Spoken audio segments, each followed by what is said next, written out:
All right, should be all set now. Perfect.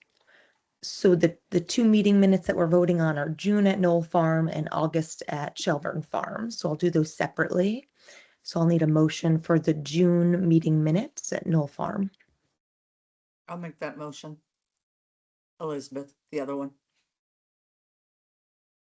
I'm looking for a second. I'll second that. Was there any discussion or amendments on those?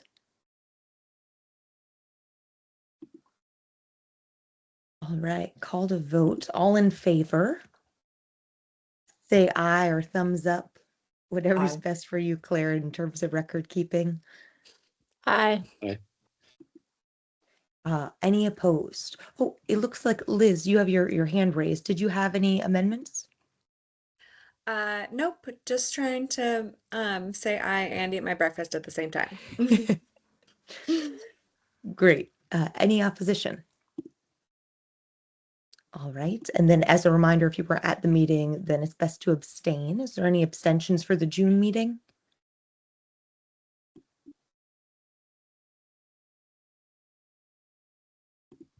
Great. Motion passes. And we'll move on to the August. Claire, did you get what you needed logistics wise on that? Perfect. So August, the Shelburne Farm Symposium. I'm looking for a motion to approve those meeting minutes.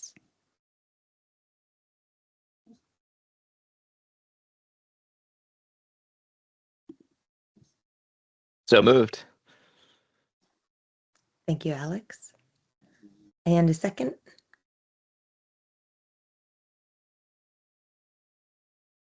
Second, Tyler. I'll second.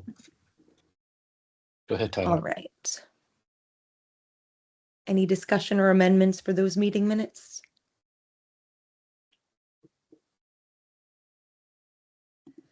All right, hearing none. All in favor of passing those? Thumbs up or say aye. Aye. Aye. All right, any opposed? And then I know there were some folks missing, including myself. So any abstentions? Claire, could you put me down for abstaining, please? And And it looks like Elizabeth Nance. Any other abstentions? And I see Donna Young raising her hand. All right, motion passes. Elizabeth, I'll hand it over to you. All right. Thank you. I will share my screen for a little while. But if anybody prefers to self-navigate, this is the email that I sent yesterday with the document I'm opening is the FY26 grant making plan, the updated version, which is the first tab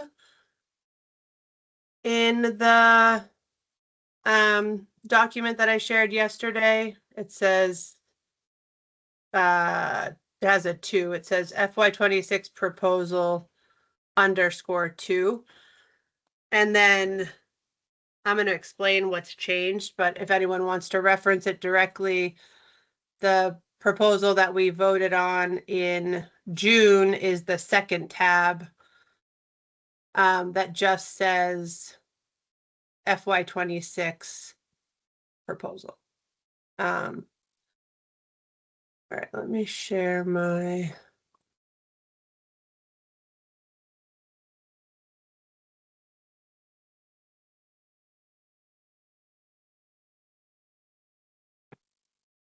Can everybody see this? See an Excel sheet? Yep. Okay. So, I think if you look in B6 or A6 and B6, I'm going to highlight it. You're going to see a line that says de-obligations finalized in FY25, totaling $96,372. We didn't yet have the the final decisions on these deobligations, or they weren't finalized at the June symposium, because there's a period of time for where, you know, grantees can also contest. It almost never happens because we've gone through conversations before we're sending deobligation letters, but we never, you know, bank on a deobligation until it is fully finalized. So the 96,372 in column F, I noted where it's coming from. So in FY25, we awarded $39,437 to Trencher's Farmhouse, which is a pasta making business. They like raise their own eggs. They used a lot of local wheat, like Vermont grown wheat. But unfortunately, that farm, that business and farm is actually closing due to family medical issues that are, inspiring them, requiring them to make major shifts in their life, which include closing the business. And I do believe that they're trying to find a buyer, but I have no idea where they're at for that. So this all happened. They were just beginning to navigate this as they received the award notification for their grant. And they asked us they didn't want to accept the grant. They asked for like an additional month, I think, because they were in the depth of making decisions. And then when that month came to a close, they notified us about the business changes and, decided not to accept the grant. So those funds are now available for FY26.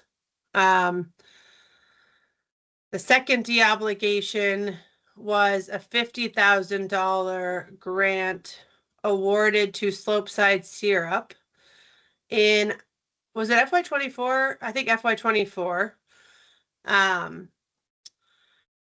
And that was for a bottling machine that was going to put syrup into small glass bottles that let them access like a brand new sort of high end, like, and I guess specifically airline market for syrup in small glass bottles. But that project, they never claimed any of the money. So the 50,000 is the full, and that's the same with Trenchers. The 39,000 and the 50,000, those are full grant deobligations. But basically, Slopeside Syrup had ordered a machine for the bottling of the syrup in glass, and the project was delayed to begin with, and then that machine didn't work well at all. And then about, like, basically at the time that the grant was ready to close, they made a separate proposal to us to steer away from the idea of putting syrup into small glass bottles and purchase a better piece of equipment for their current like syrup packets in plastic. But the coordinating committee and the program staff assessed it was a very different project, and they didn't have yet a lot of market research around what they were going to do, because it was going to be a very significant increase in production of the packets. So we decided that it didn't really feel appropriate it wasn't really an amendment, it was a brand new project. So if they want to pursue that, they're going to come back with an application this year. But it wasn't an appropriate amendment.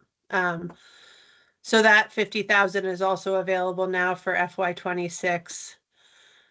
And then the last deobligation to date that we're rolling into FY 26 is this is a partial deobligation, so this was not the full total of their grant, but it was $6,935 was not paid out to Walnut Hill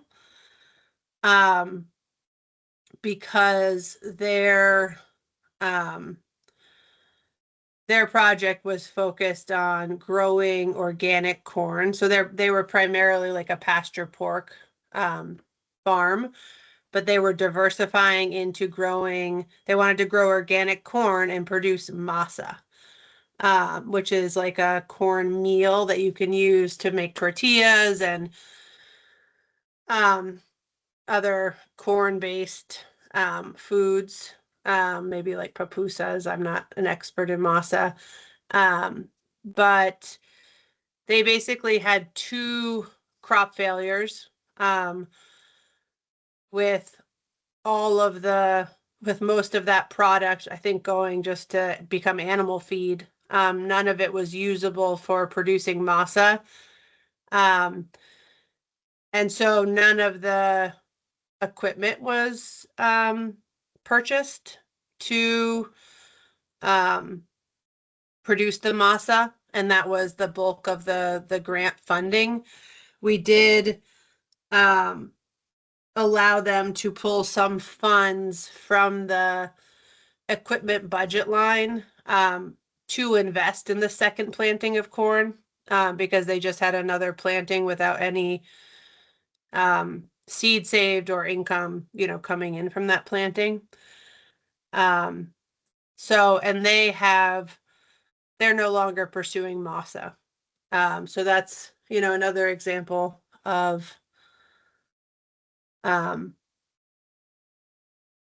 I mean, I think these are all businesses who have had significant shifts that have led to deobligations.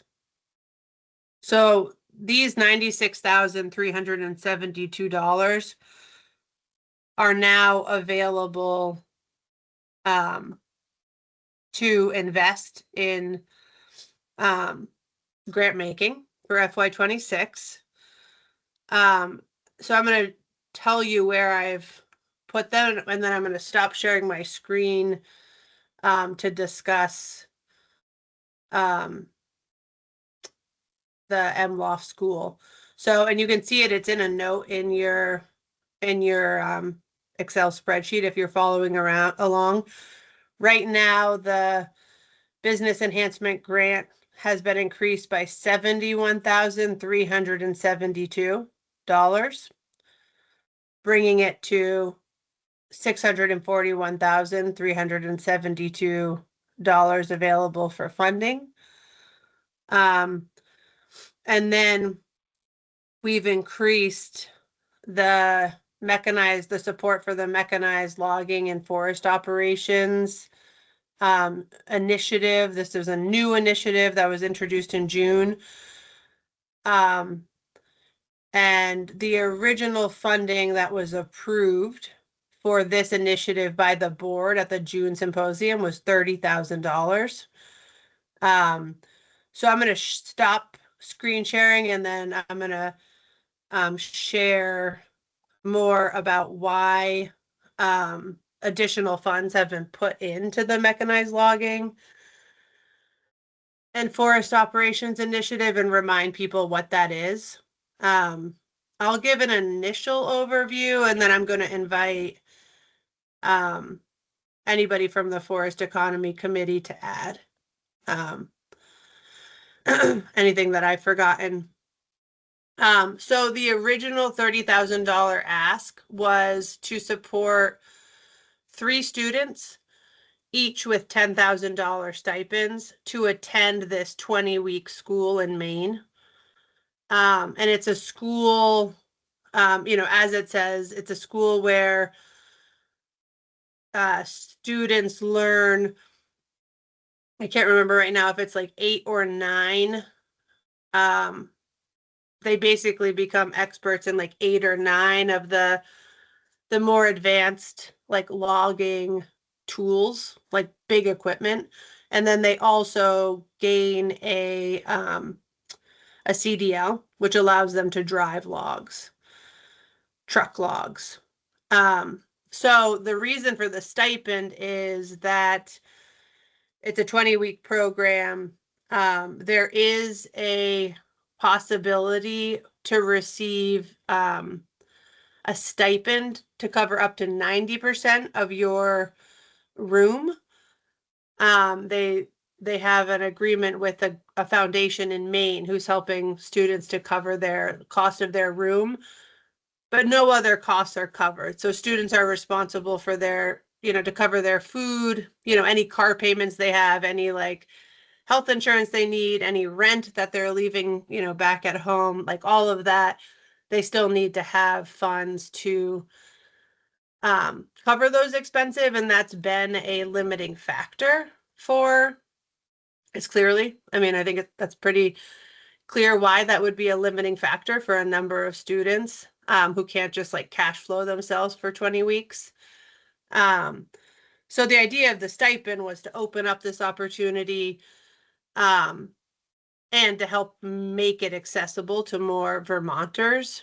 So in the 30,000, there was, those were the funds for the stipend, and I think we hadn't yet fully thought through, how the program would be mechanized, which we shared with the board in June, as far as like who would be doing the outreach so that Vermont students knew that the program exists to apply to, and then like who would actually be managing the stipend like disbursement. So through conversations with the professional loggers, PLC, oh my God, I'm like forgetting. Alex, what does it say for Professional logging contractors. Yes, professional logging contractors of the Northeast, PLC. So through conversations with them, and they're the entity that runs the school, I was able to learn a lot about their application process for the school. They have a board that is involved in the application process. They have a written application, and then they follow up with a phone, like an interview of the students, and then the board meets and discusses the application. So somewhat similar to our process, minus we don't do the interview. But it's a rigorous application process, and that, immediately checks the box for our need to our desire for the funds to be awarded, make sure they're awarded on like some competitive basis. So clearly they're trying to identify the strongest, the best fit for the school. And they do have a, they have a much larger pool, the number of students they can enroll. So it's evolved now where what we are proposing is for the professional logging contractors, PLC, to fully collaborate with the board and really facilitate the process, really from soup to nuts. So that would include, they would be responsible for marketing the school in Vermont, which includes them visiting all 14 continuing our like career and technical high school programs in Vermont that have programs that are focused on like machinery. I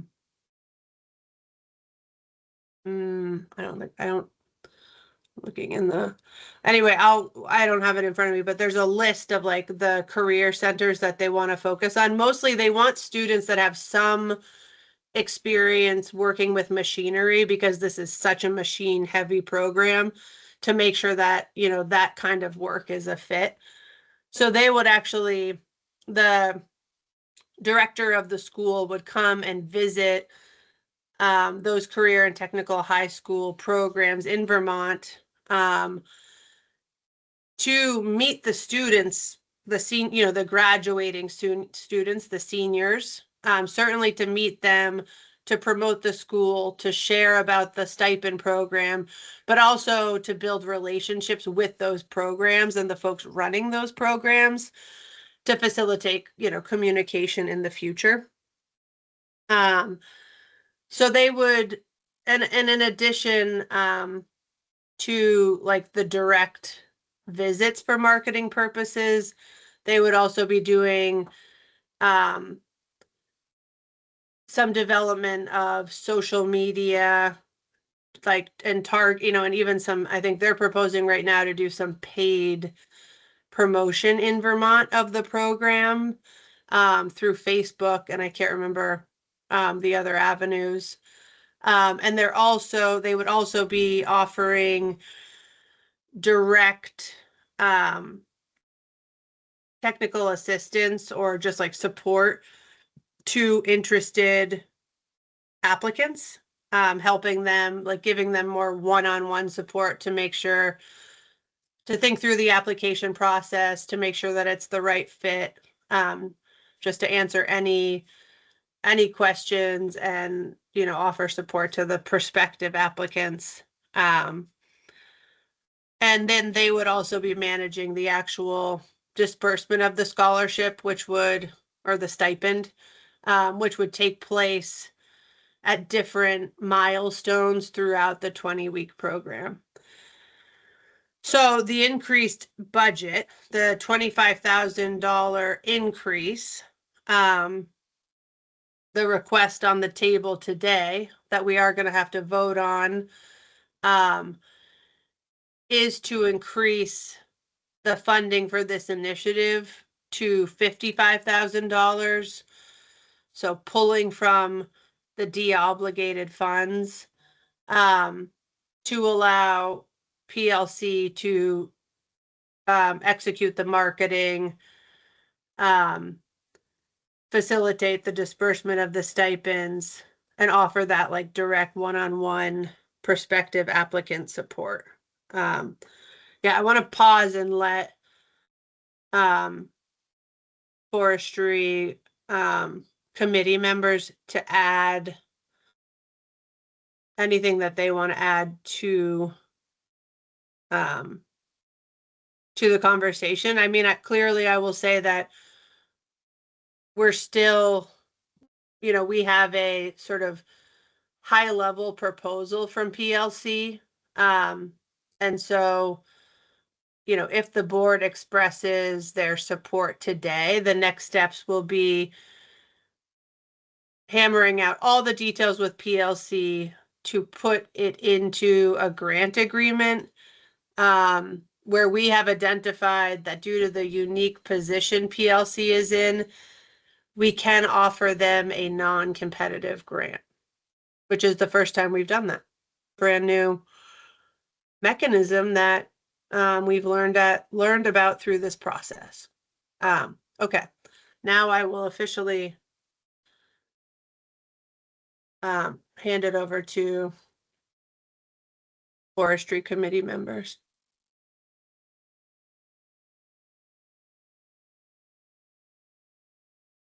Okay, yeah, and David has a question in the chat that he just put in the chat. So there is no tuition cost. That is right. So there's no tuition cost. The cost to the students is food and then any other living expenses that they have in Maine or at home. Does that make sense, David? Yes. Okay. Chris. I just want to point out that the students must be 18 years of age by the time that they graduate from the program. Yes. Thank you. If I also understand correctly, if they were 18 years of age and they received a CDL, that would only be within the state boundaries of Vermont. They could not actually go across the border into New Hampshire driving a truck, as they have to be 21, I believe, to cross state lines. So the CDL might not be applicable, but it would be applicable in Vermont. Is that?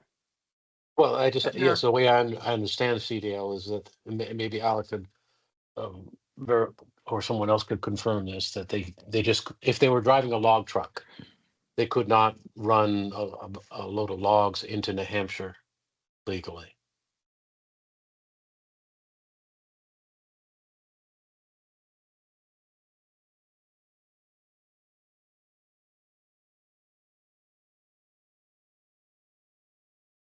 And I think now, yeah, and I think also, let's open it up to just questions from anyone.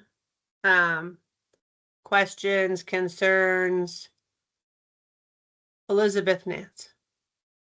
Yeah, I guess, is there, do they have a process to connect the graduates with employers? Particularly those in Vermont? And because, you know, the sort of the purpose is to, affect Vermont's forest economy. And I hate for them to get to Maine and go, oh, I love it here, I'm gonna stay. So just, is there that mechanism to connect them with potential employers in Vermont?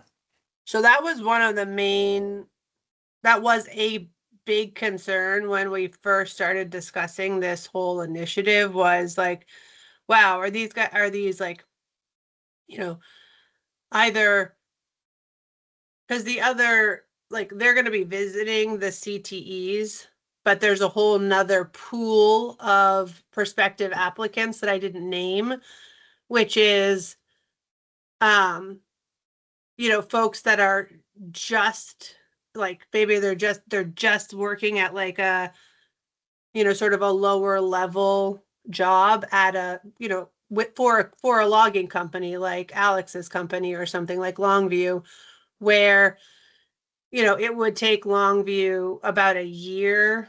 Alex, you're going to correct me, to like bring a young, like novice, you know, a brand new employee up to speed on all of this equipment.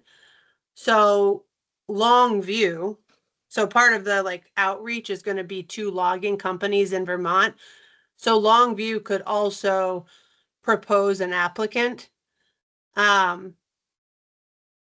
which either it's somebody that they've already hired and they're willing to send to the school, and they're going to have to work out what that looks like as far as salary or stipend, you know, between the business and the like candidate, knowing that the $10,000 is available to that candidate. So in that case, the candidate would have a clear like job to return to. If it is a student coming out of a career focused training program, there is not,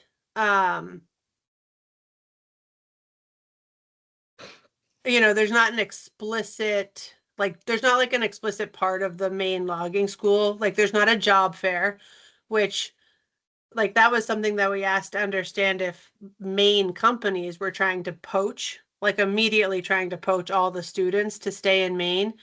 But what Dana did share is that like the Vermont, I think there's been 2 Vermont students who have attended, one of which, one of the most recent student returned to Vermont and now has their own logging company, who actually received a grant from us, SS Forestry. So they went, they, got the education, got the skills, came back to Vermont, joined the Forest Business School cohort. And then Steve Bick actually helped them write a grant, and Working Lands helped them invest in their first forwarder, a used forwarder. So that's just an example of like already a successful like Vermont student who's come back and is now logging. And basically Dana's perspective was the folks who are, this is Dana speaking, that like folks who are drawn to working in the woods, to logging, often have a pretty strong sense of place where they're from. And he doesn't see the like poaching risk as like a very high risk. So is there a chance? Yes. But and I think we as the board, once we know the students, can also step in and help them if they're struggling to identify work coming back, like Alex and the board members who have networks, I'm sure could also, I'm speaking for them, and you guys will correct me if I'm wrong, could help these like at this point highly trained students find an entry position. Susie.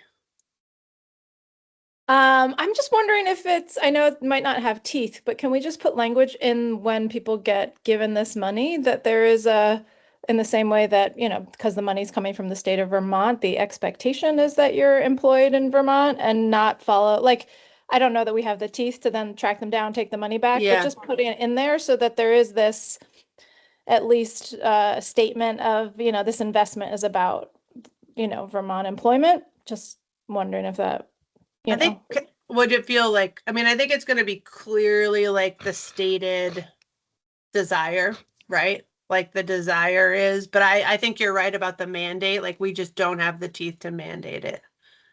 Like we wouldn't, go after somebody legally and try to prosecute. Yeah. No, but I So- think there's like sometimes it goes a long way just to say an expectation. Like we can have kind of a like, Yeah. I don't know we need to be, and sometimes we're like, oh, I know that they're expecting this of me, and then you feel a little bit more inclined to follow that Yes. expectation. So I think I was just wondering about that middle ground there. I think it's certainly a fine expectation to be very clear about. And it will be like we can have meetings with the director of the school who's going to be doing all of the like promotional visits. He's not doing all of the marketing, but I think that can be an important part of the marketing. Really stating the reason and the expectation of the students. Yeah, I think that's a great point and is totally doable.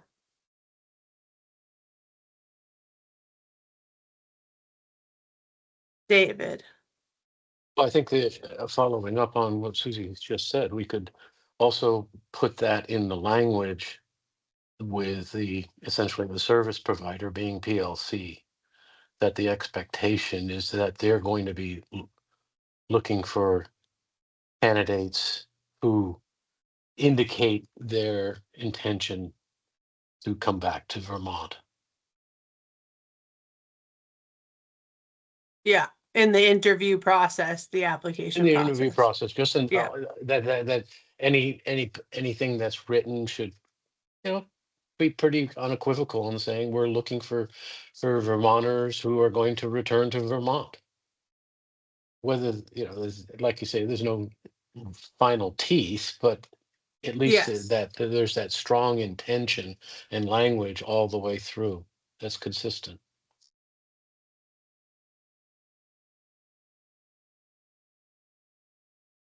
Yep. I think that makes perfect sense and is a very clear, important eligibility that the person wants. Yeah, that there's interest in returning to Vermont to work. And I think it will be helpful to, I think we already in a previous meeting with Dana started, thinking about like asking them about the eligibility criteria that they have right now. Like what are they focused on? And I think there's space to add. Like the unique criteria for the stipend.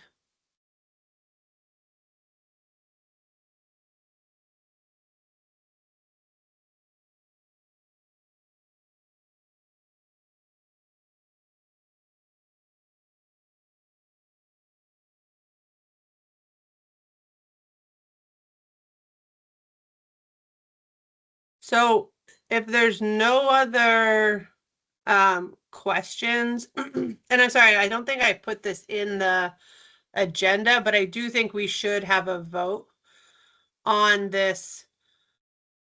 Oh, David, yeah, go ahead. Oliver raised some good points, and I think we should probably just review those, Elizabeth, just for the sake of having it part of the discussion so it was acknowledged beyond what he wrote down. Can you summarize some of those concerns? I think much of it revolved around the funds that were being asked by Yeah, PLC for think- their administrative costs. I think I can summarize. I mean, I think their administrative costs, I think the things that Oliver had questions around from the high level proposal that they shared, which I did vote, I shared the questions with Dana and Dana came back with responses. And which I shared with the forestry committee yesterday. And I think a conversation is going to be needed, but for the whole board's information about what David's talking about, I think within this proposal that they put forward to the forestry committee, the PLC, the professional logging contractors, said, we want to invest, and this is actually in the budget spreadsheet that you have in column F.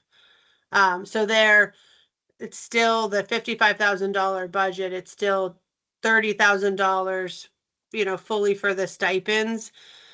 And then the $12,500 for PLC staff to visit all of the Vermont career and technical high schools and start to build. Oh, and here it is, that have a forestry, heavy equipment, welding, or diesel hydraulics program. And so they've identified 14 that have a focus on those areas. So one of Oliver's questions was, is PLC willing to commit to, or like, do they, I think it wasn't even, I think what Oliver was saying, like, in the language of the grant agreement, can PLC commit to having a minimum number of applications come out of those visits? So that was one question that he had that, I would say isn't yet answered in Dana's comments, but can be, further discussed. And then there's $2,500 budgeted for the technical assistance for prospective students. And so, I think one of the questions we discussed was spelling that out. And I think we absolutely should spell it out. And what Dana has shared to date in the proposal and conversation is that coaching is really about PLC staff being available to answer questions and coaching students that express an interest but require further individualized follow-up and assessing whether they should apply or not. They can also offer application support. And So I think it's like general coaching and then technical assistance, like on the actual application, is what they are talking about with that proposed activity. And they also pointed out that one-on-one like coaching and relationship does continue during the program. And I think that speaks a little bit to the point of like helping people think through what they want to do on the other side of the program. So that's the 2,500 for technical assistance. And then I think the part that we honestly need to spell out, work with PLC to become clearer on, is the $5,000 for marketing and social media. From my perspective, that's what they have shared, is that they want to, they want to make a trifold, like a program overview that they can print. They want to create social media ads and purchase space on Facebook for targeted publication to students and parents in the state of Vermont, specifically in rural areas. And so, not being an expert in marketing and not having spoken to Dana about that proposal, like, that's where I have the most questions personally. I'm like, is that the right approach to marketing? Like, is that the way? If Kathy were on, maybe Kathy would weigh in here. And I think we have the opportunity, if this general strategy is approved, to, continue to talk this through before we sign a grant agreement for sure. So I think those capture Oliver's questions and then also share some answers.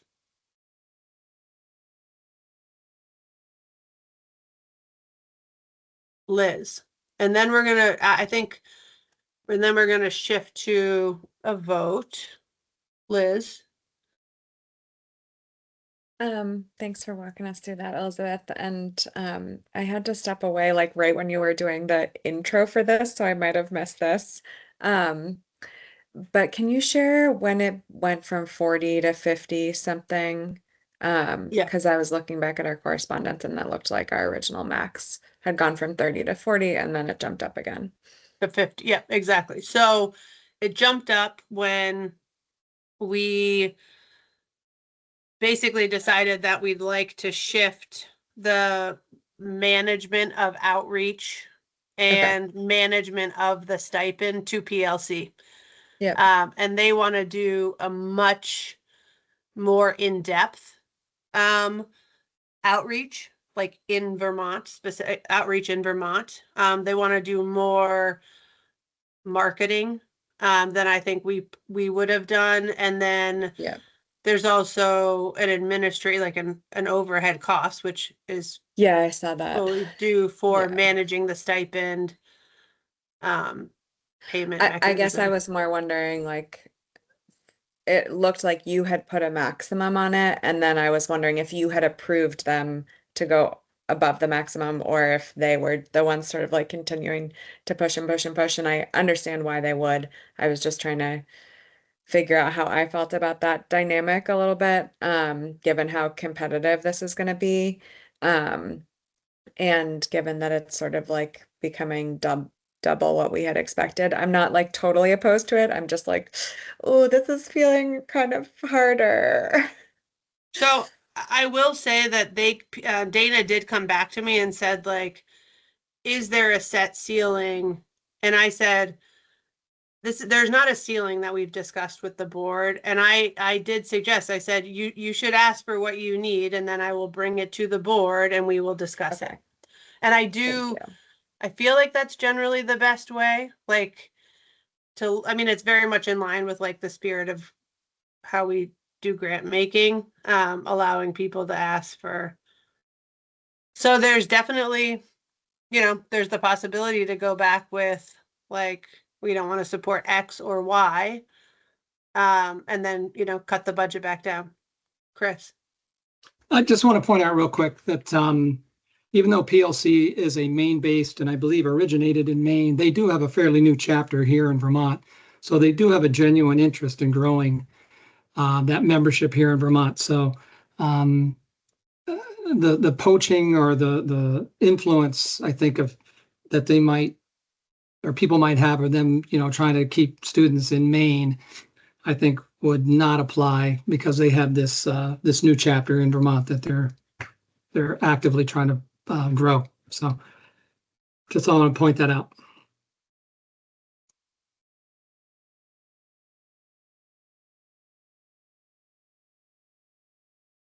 Alex?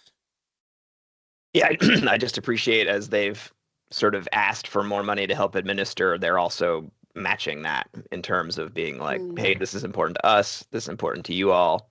We're going to contribute, a similar amount of our own, PLC energy and interest in getting this off the ground. So I think that's really positive. But I had similar feelings to you, Liz. I was like, hold on, where is this going exactly? But I think that it's, it's a pilot project. I think it's going in a really good direction. And I think there's a lot of, they're coming back asking for money, but then we're also seeing the opportunity that like this other organization is putting a bunch of money into promoting really sustainable careers in the logging industry in Vermont. And so that's hugely positive and a nice sort of kind of leverage and balance that I think we would be getting out of it. Yeah, so the total project budget is 80,000. So they're matching dollar for dollar the non-stipend funds, if that makes sense. Like the funds that are going to marketing, in-person outreach, and then like one-on-one coaching. That's what they are matching. And thanks, Alex. I don't even think I said I mentioned the match, so I do feel like that's important. Elizabeth, Nance. Is there an expectation that this is a one-time funding, or are we anticipating that they expect that this will happen over time? I just want to set the table for what we're all expecting. I'll share my thoughts. I mean, I think the idea is that we would want to, this is the pilot. So I think the idea is that we would like to continue sending Vermont students to the MLOF program, like at least more than 1 year. I think what might be more aligned with one-time funding is like sort of the amount of like in-person time the school director is going to spend in Vermont building relationships. Like it feels like maybe that can reduce in future years once those relationships are built. Does that make sense? Yeah, and I'm sort of in the back of my mind, we're in the middle of the fall on Northern Borders Regional Commission round, and they have the forest economy program, and workforce development is an eligible expense. So I'm sort of thinking that this could be a worthwhile project for that program, funding wise. Oh, moving forward, like we could actually. Yeah, so if they do the first cohort, or even not, I mean, if there's value in this, then that could be a funding source, even before the cohort finishes, but particularly afterwards, then yeah, I think that could be something worth looking at. What's the deadline for it? So there's 2 points of entry. There's one in the spring, one in the fall. The fall one, it's too late, but spring could potentially be the next, or depending on when they start the cohort, and then finish fall next year could be interesting timing as well. They start recruitment every year in December or November, and then the school opens in April, right, Alex? All No, right. it's the summer. It's like July. Okay. Okay. Yeah, we could figure out time, but I just want to put it out there that Yeah. it could be an opportunity for funding moving forward. Yeah, that's really exciting. And I think, Yeah. I mean, I've been viewing it as sort of a kickstart, like, or a jump start, I guess, is just that is a pretty well-known program in Maine. The forestry group, here just sort of indicated that like that workforce development piece is huge. How do we just like flood the field here and just get all these schools knowing about it, get all the PLC members simply knowing about it? And I think you'll get a lot of applications year after year because it's a pretty awesome program. And let me back up for a second because I made an assumption, and you know what they say about assuming. Is PLC a nonprofit or a for-profit? Nonprofit. Thank you. That's the right answer because we would have been dead in the water if it was and I'm surprised they haven't, as far as I know, they have not applied for the forest economy program. I could be wrong. I've only been doing this for 3 grant cycles, but anyway, don't need to belabor the point, but that's certainly something to look for. Okay. I think that's be great to shift it out, to get funds elsewhere. Okay, so I think we're actually over time. So I would love, I guess if somebody wants to change this proposed budget, they need to make that proposal now. And if nobody proposes the budget, the version 2 budget, as I shared in the spreadsheet that you all have, I'd like to vote on it, Alicia. Great. And I'm feeling wondering if comfortable? Liz, Yeah. Liz, you're still there, right? I'm still here. Okay. Yeah. I feel like I'm not going to propose something else. Okay, great. Thank you. I just wanted to make sure. Yeah, thanks for checking. All right, Related Alicia. to that, sorry, Elizabeth, is this reimbursement or are we giving them the money up front? How do they access the funds? I think we'll do our typical grant agreement, which is there's some flexibility in, which is good for all board members to know. I think it's a nice part of the Working Lands program. So for an infrastructure heavy grant where somebody's going to be buying a big piece of equipment with like all of the grant and matching funds, an applicant can receive up to 90% upfront. 10% is always reserved for the final report. But the typical payment is Claire, I'm like bad. It's like 10% at the end, and then it's like It's 30. usually 40, 20. Yeah. So three installments. So it's like you can request the first payment upon signing your grant agreement. So that's somewhat, that really allows folks to kick off the project. And then the second payment is tied to your interim report. And then the third payment is tied to the final report. And I should know this and I apologize that I don't. Do we require like invoices paid? We're a deliverables-based payment. We're a deliverables-based payment program. But for anything over $5,000, we need invoices. Okay. I mean, so that they sort of have to prove where the money went. So, yeah, okay. Mm-hmm. You looking So for a motion? Yes, with that said, I'm looking for a motion to approve the updated proposal for mechanized logging and forest operations. I'll make that motion. I'll second it. Is there any further discussion? Right, all in favor, thumbs up or aye? Aye. Aye. All opposed? Do we have any abstentions? Claire, it looks to me from what I counted that the motion will pass. Thank you, Alicia.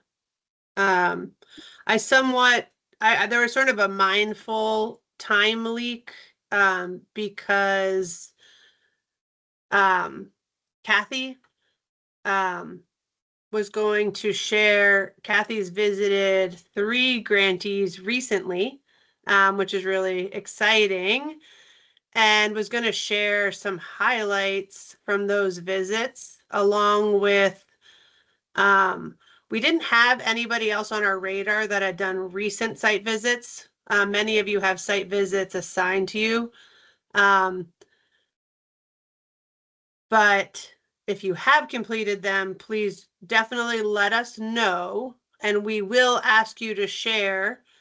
Like, this is going to be, we're going to try to have this be a repetitive part of the meeting. Like, if you've done site visits and we know you've done site visits, we're going to ask you to share a few words about what you learned, high level takeaways. So for this board meeting, we knew that Kathy had visited Otter Point Farm, Refrigerated Storage, Vermont Refrigerated Storage, and Sunrise Orchards. But I don't see Kathy on the call. So I gotta let us take more time on the budget discussion. Claire and I have a few visits that we were going to highlight from the summer. And I think, Claire, we can still do that. I'm going to model like the high levelness that we're going to have to do because we have 5 minutes now. So I wanted to share, I visited Singing Cedar Farmstead in Orwell, Vermont. They received a supply chain impact grant, and their focus was really on season extension, and they wanted to impact basically the produce supply chain by increasing and extending their processing of winter greens. And they wanted to increase their production by up to 50%. The project took longer than they anticipated because of changes in budget. And one of the things that came out of the site visit was just like their appreciation for our ability to extend the grant so that they could do more of the work themselves and stay in budget. I think it's important for us all to hear. It can be really annoying for Claire and I because we're like, an amendment again. But it's like when you talk to the grantees, there's deep appreciation. I think this is an example of that. But they now have completely, finished the project. They have increased crop storage, and they have a fully winterized wash pack room, and they have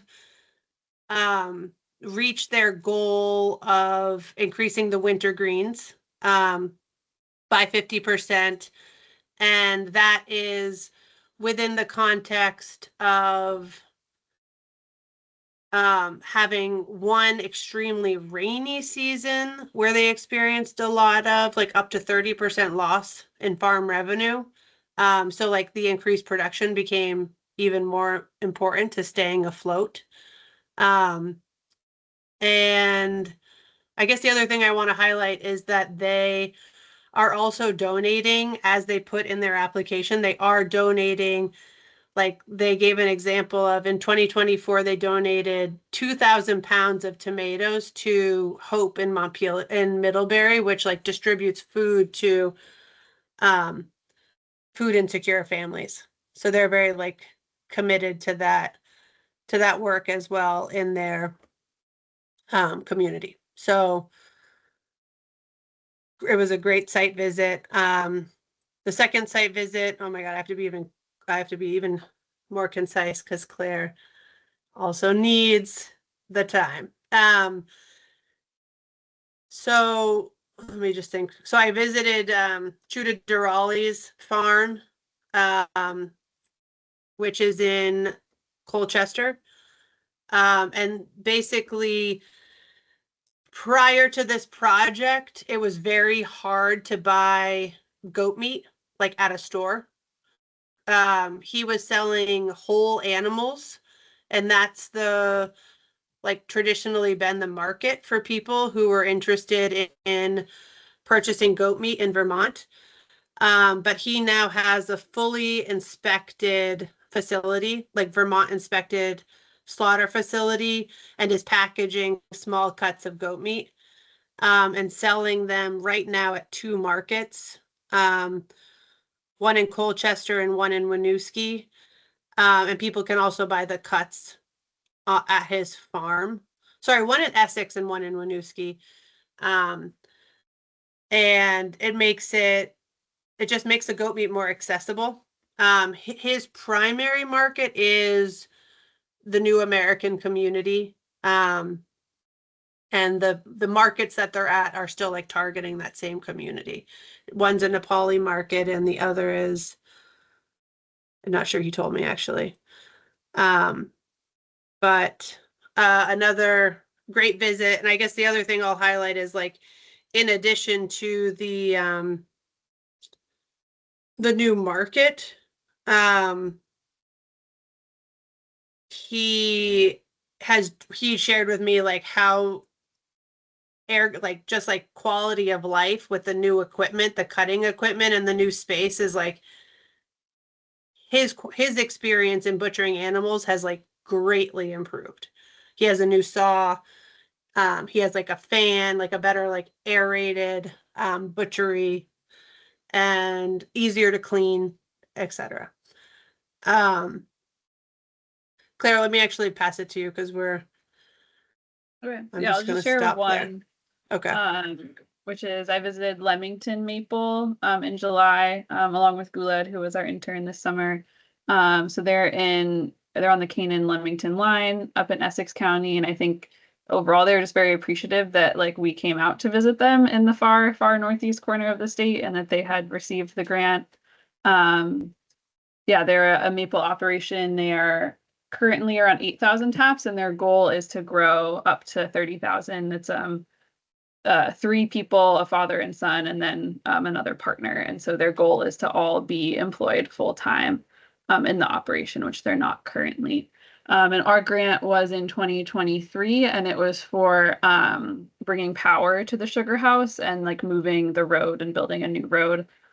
So that's been huge for them to have, like, they don't have to run a generator anymore. They can like have the lights on when they need to, and that's opening up just like a ton of opportunities for them to keep growing. They said a few times that it sort of like put their whole plan ahead like 3 to 4 years to be able to add more taps, expand their RO. Yeah, so they've just kind of got lots of plans for their growth, and they've participated in the viability program in the past, which they gave a huge shout out to on the visit, which was great. So yeah, I'll leave it there as like a important like infrastructure kind of broader investment that kind of opened the door for a lot of new pieces.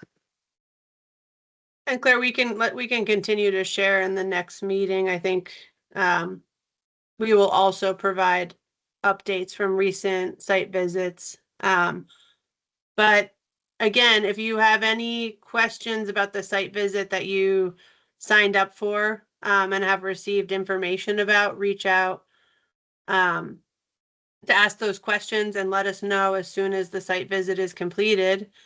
1, so we can queue you up for sharing, and 2, so we can like enter the data appropriately because it's an important due diligence step for the program that we're committed to, making sure every project has that closure in addition to just the letter, which is more less human. All right, now we're going to shift to administrative updates.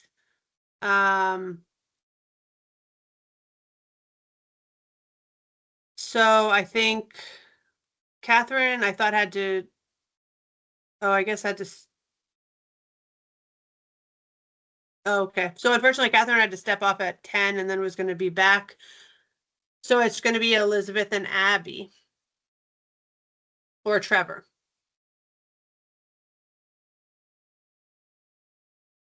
Elizabeth, do you want to go first or do you want me to go? We'll go alphabetical. You can go. Okay. Hi, everyone. So let's think. I would say administrative update from the Agency of Agriculture, Food and Markets is that we have been spending time preparing our fiscal year 27 policy and budget asks to submit to the governor's office, as well as looking at any housekeeping items that we want to propose, which is more like language changes to existing statute, and then thinking a little bit ahead towards some October deadlines around our annual results-based accountability or performance metrics reporting that we do on an annual basis, which includes new metrics or some slight changes to the metrics for the Working Lands program, as well as other programs within the Ag Development Division across the agency. And then our capital budget reporting, like planning for the next fiscal year, which supports a variety of programs at the agency, including our Vermont building at Big E, which is in West Springfield, so we call it Eastern States Exposition, and our stipends and grants for fairs and field days. So this time of year is always busy and like really focused on kind of like planning for the next fiscal year on the administrative and policy side. But it's also the same time of year that we're putting out funding opportunities. So all those appropriations and funds that passed as of the end of the legislative session are sort of like starting to get rolling in the fall. So for this program for Working Lands, but for Farm to School and other programs within the agency, the Northeast Dairy Business Innovation Center also has funding opportunities that are going live this time of year. And then our team is at the Big E. So the Big E opened on Friday. So we've had a team down there for about a week. Trevor and I go down in the next couple of days to cover a stint as we have a staff member that's soon heading out on maternity leave that typically manages our marketing and agritourism efforts, including the Big E. So super busy time of year. So everyone kind of comes off that like summer high of fitting in lots of summertime, lake time, family time, and then like rolling into fall is like always a little bit of a bang. We're also trying to get out our one-time appropriation agreements for funds that are one-time agreements. So with NOFA to support their crop cash and farm share, and with the food bank to support the Vermonters Feeding Vermonters program, and Vermont Sustainable Jobs Fund to support their farm to plate efforts. So another exciting round of relationships with those established partners. I think those are the highlights that I would offer from the agency. Trevor, anything that you want to add? I think that was pretty comprehensive. I think there's always the kind of efforts, there's obviously a lot of shakeup within state government around return to office. So I think that's just taking up a lot of attention and capacity. And so we're also trying to work with staff and help folks navigate that. So not directly related to Working Lands and the efforts here, but I think just relevant for all of us who work in state government as we try to navigate the requirement that we be back in the office minimum of 3 days a week by December 1st.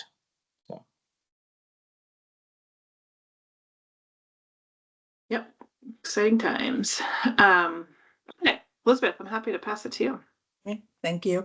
I'll follow up. We had talked a few meetings ago about Agency of Ag, Agency of Commerce and Community Development, and the Sustainable Jobs Fund sort of collaborating on requesting additional funds for Working Lands.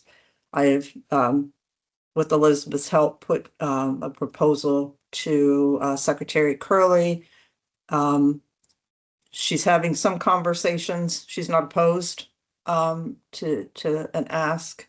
So we're having some conversations, Elizabeth and Claire. I may need maybe a little information, depending on how those conversations go. But it's trending in the right direction. She just wants to make sure she puts the best case forward, in matching the governor's priorities. So that's sort of where we are with that. We talked about the Northern Borders forest economy. I'm super excited. So it's 4 states, Maine, New Hampshire, Vermont, and New York. And Maine and the other 3 states, it's part of the states. It's not the whole state. But anyway, Vermont typically is like trailing the pack, particularly Maine, on applications for the forest economy. I'm super happy that this fall round, there's 5 applications.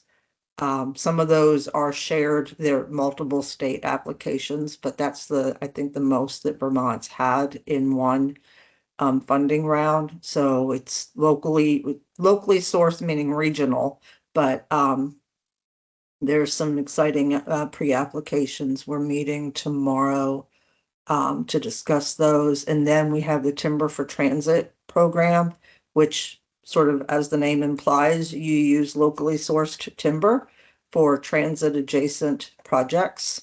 So if you know of any potential projects, let me know, because it's way undersubscribed. But we do have 2 Vermont projects. One, I'm super excited. It's been 10 years in the making. So we're super excited about that one. But so that's sort of where we are at this time of year.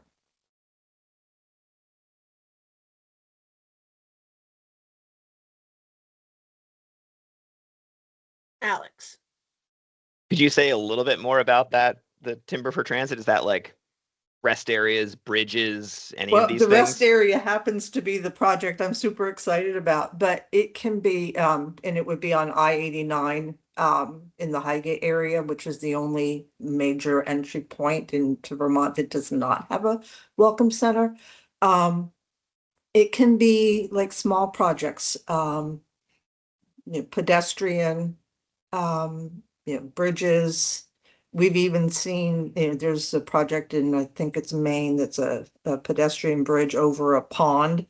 It can be kiosks, bus stops, anything that is transportation adjacent. And No, I think it's such a great opportunity for sort of small scale sawmills, like boardwalks. Like I know some producers who are making like boardwalky things for different parkets. So like, okay, thank you. That's great. The one caveat is it's not meant to be something where you can go to Home Depot, buy some lumber and slap it together. It's meant to be, something that sort of highlights the timber forestry industry. The Guilford Welcome Center, if they promoted the wood a little better, would be it's just the most wonderful thing.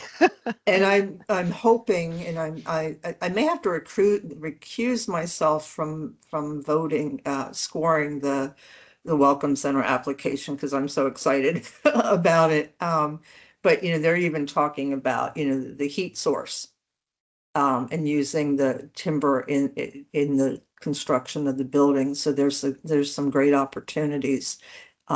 So yeah.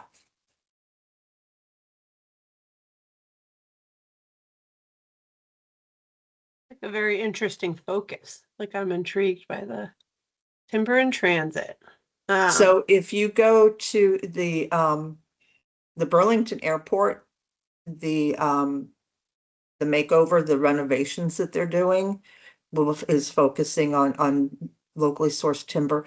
That is a timber for transit. So as you watch those renovations, you'll see that's a timber for transit awardee.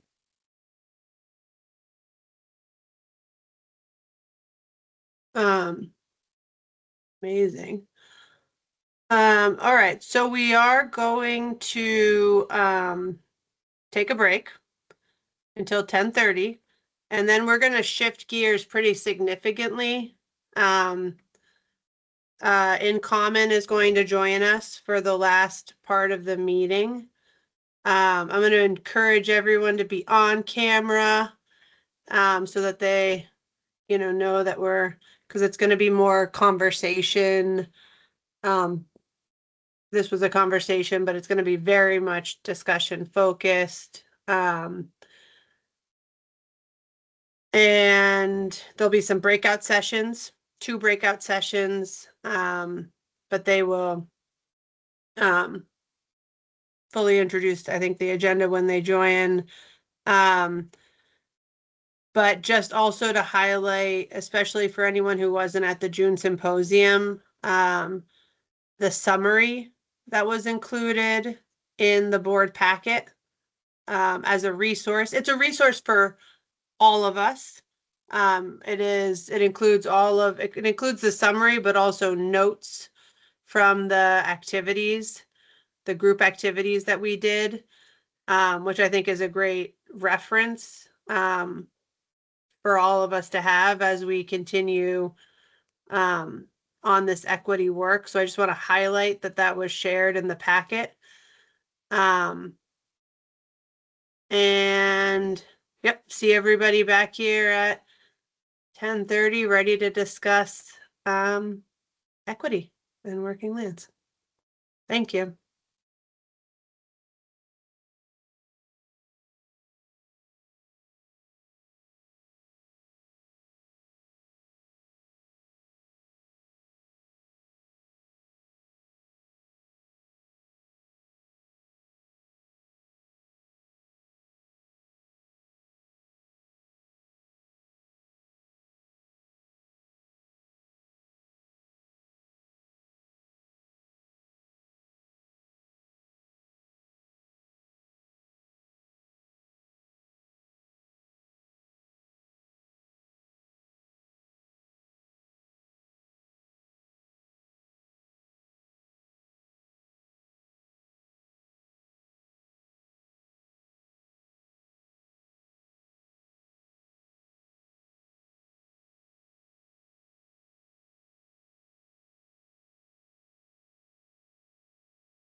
Hi, Erica. Welcome. We're taking a break, so people will, till 10:30, people will be popping back in. Great.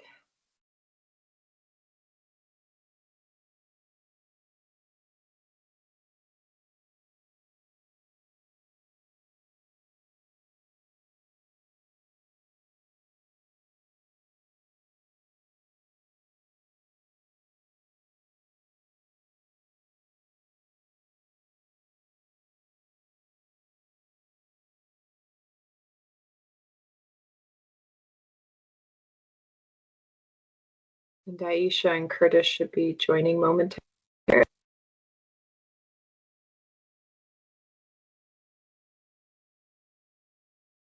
Okay, great.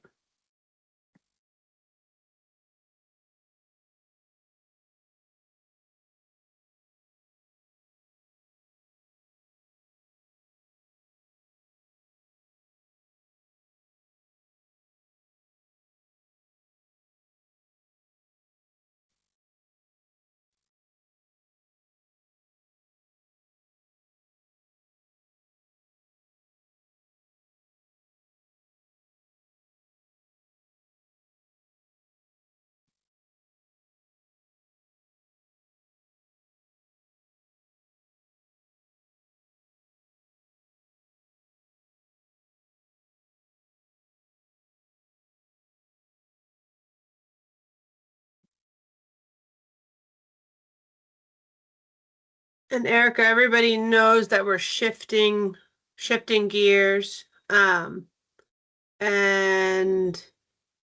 so I see Curtis has just joined. I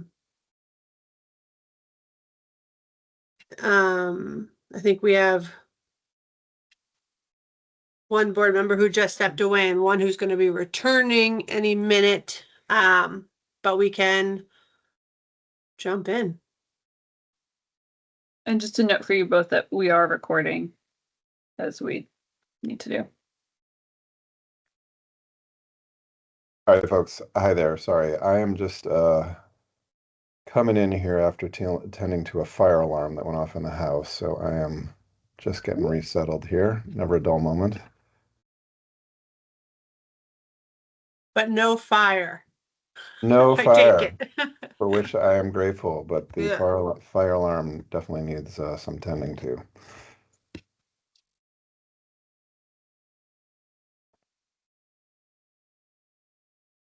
All right. Oh, and you don't have my right camera. Hold on.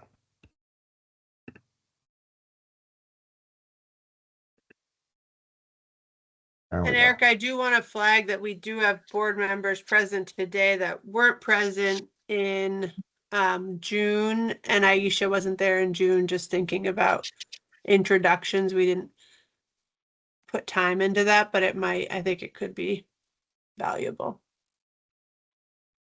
Yeah, introductions would be wonderful.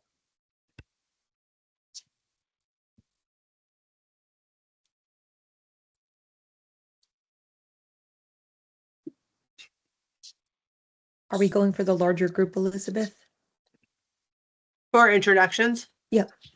Yeah, let's start, Erica, with In Common. Introducing each of you, introducing yourselves, and then we can popcorn around. Sounds great. I can start. Erica Campbell with In Common Group. We're a food systems strategic consulting firm. I'm a Vermonter and have done work over the years in Vermont's food system and agriculture and economic development, and been really honored and grateful to be working with WLEB on an equity and grant making project. And I'll pass it over to my partner, Aisha. Hi all, Aisha Ali, pronounced she, her, and it's a pleasure to be here with you all today. And I'll just say that I'm based out of California, so it's bright and early, so I'll say a happy good morning. Pass it to Curtis. Thanks, Aisha. Good morning, everybody. Curtis Ogden, subcontractor to In Common. I live in Western Massachusetts. I'm married to a Vermonter who grew up in Hardwick and Burlington. And I've worked in Vermont quite a bit over the last 15 years, including working to help launch the Vermont Farm to Plate Network with Ellen and Erica some time ago. And so it's great to be here.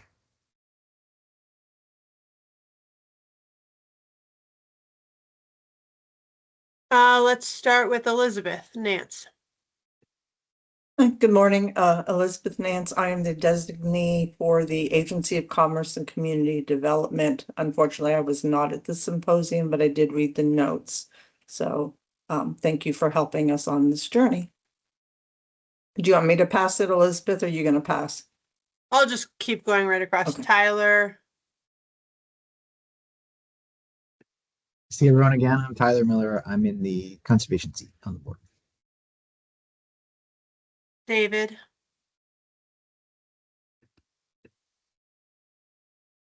Oh, but I think you're muted. Excuse me. So, David Hubbard, and I sit on the secondary forestry manufacturing seat. Hi, Alicia. Morning, y'all. I represent non-fluid dairy ag as a board role and also serve as vice chair for the board. Erica, good to see you in this context. Trevor. Hi all, Trevor Lowell. I support Claire and Elizabeth as the Assistant Director of the Development Division here at the Agency of Ag. Donna. Hi, I'm Donna Young. I make maple products in the Northeast Kingdom in Morgan, and I sit in the maple seat on the board. I skip Claire and Lily because we've all had quite a bit of communications amongst ourselves, and go to, although Lily, that is really lovely to see that cat just lounging. Alex. Hey, I'm Alex Barrett. I'm a forester with Longview Forest, and I sit in the forester seat. And Curtis, I'm doing work in Western Massachusetts tomorrow morning. So. Oh, nice. Although, Lily, I am realizing that you and Aisha maybe haven't been in a meeting together. So let's do an introduction. It's nice to have that facial. I skipped too fast. Yeah. Yeah, no worries. Yeah, Lily Bradburn, they, them pronouns, and the grants and contract specialist, supporting working lands, and then also our farm to school program. But yeah, good to see you all. Aisha, it's nice to see you face to face. Susie. Hi, everybody. I'm in the education seat and I work for UVM Food Systems Research Institute. And my name's Susie. Liz. Hi everyone, Liz Gleason, she, her pronouns. Nice to see you, Aisha and Erica, and nice to meet you, Curtis. I'm the designee for the Vermont Housing and Conservation Board, which is one of the ex officio seats on the board. Abby. Hi, good morning. Abby Willard. I also work with the Working Lands team from the Agency of Agriculture Ag Development Division. To see you all.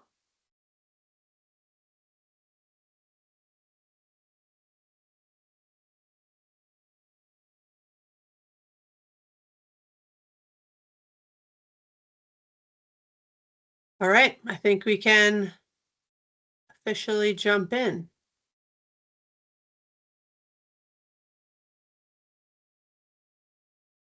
That's great. I think we're going to have Curtis kind of run this today as a follow-up to the retreat, and really starting out by talking about the retreat. I know some of you were not able to attend, and we had some notes that Elizabeth sent out, but we thought we could take a little bit of time first today to hear some reflections on the retreat, and Curtis has a few things to share as well. Curtis, I don't know if you were going to do any screen sharing or. Yeah, why don't I I can go ahead and share a couple of slides from the deck that's linked in that memo that went out to everybody, the retreat notes. So there's that summary. So you may have already seen these, and whether or not you were present, it might just be helpful to refresh memories with some visual as I talk. So hopefully I can share my screen here.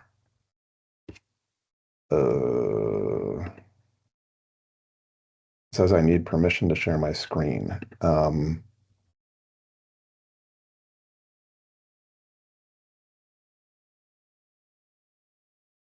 Well, I'm not sure why that is the case. Is there some permission others need to give me to be able to screen share here? I do Zoom more often than Teams. Anybody know? Normally, people are able, even like external partners are able to share. One, I don't know, does anybody know about a permission that can be given at Here, this? I can share the slides if that is All okay right. with you, Curtis. Meaning you can show you can show them on your screen. Yeah. All right. If you wouldn't mind going to here, I'm going to go ahead and put the link into the chat here. And then if you're able to share from your screen, that would be great. I'm sorry, I'm not sure what's going on here. No, that's okay. I'm not either. Tech-wise. So there it is in the chat. And if you could go to slides 8 and 9.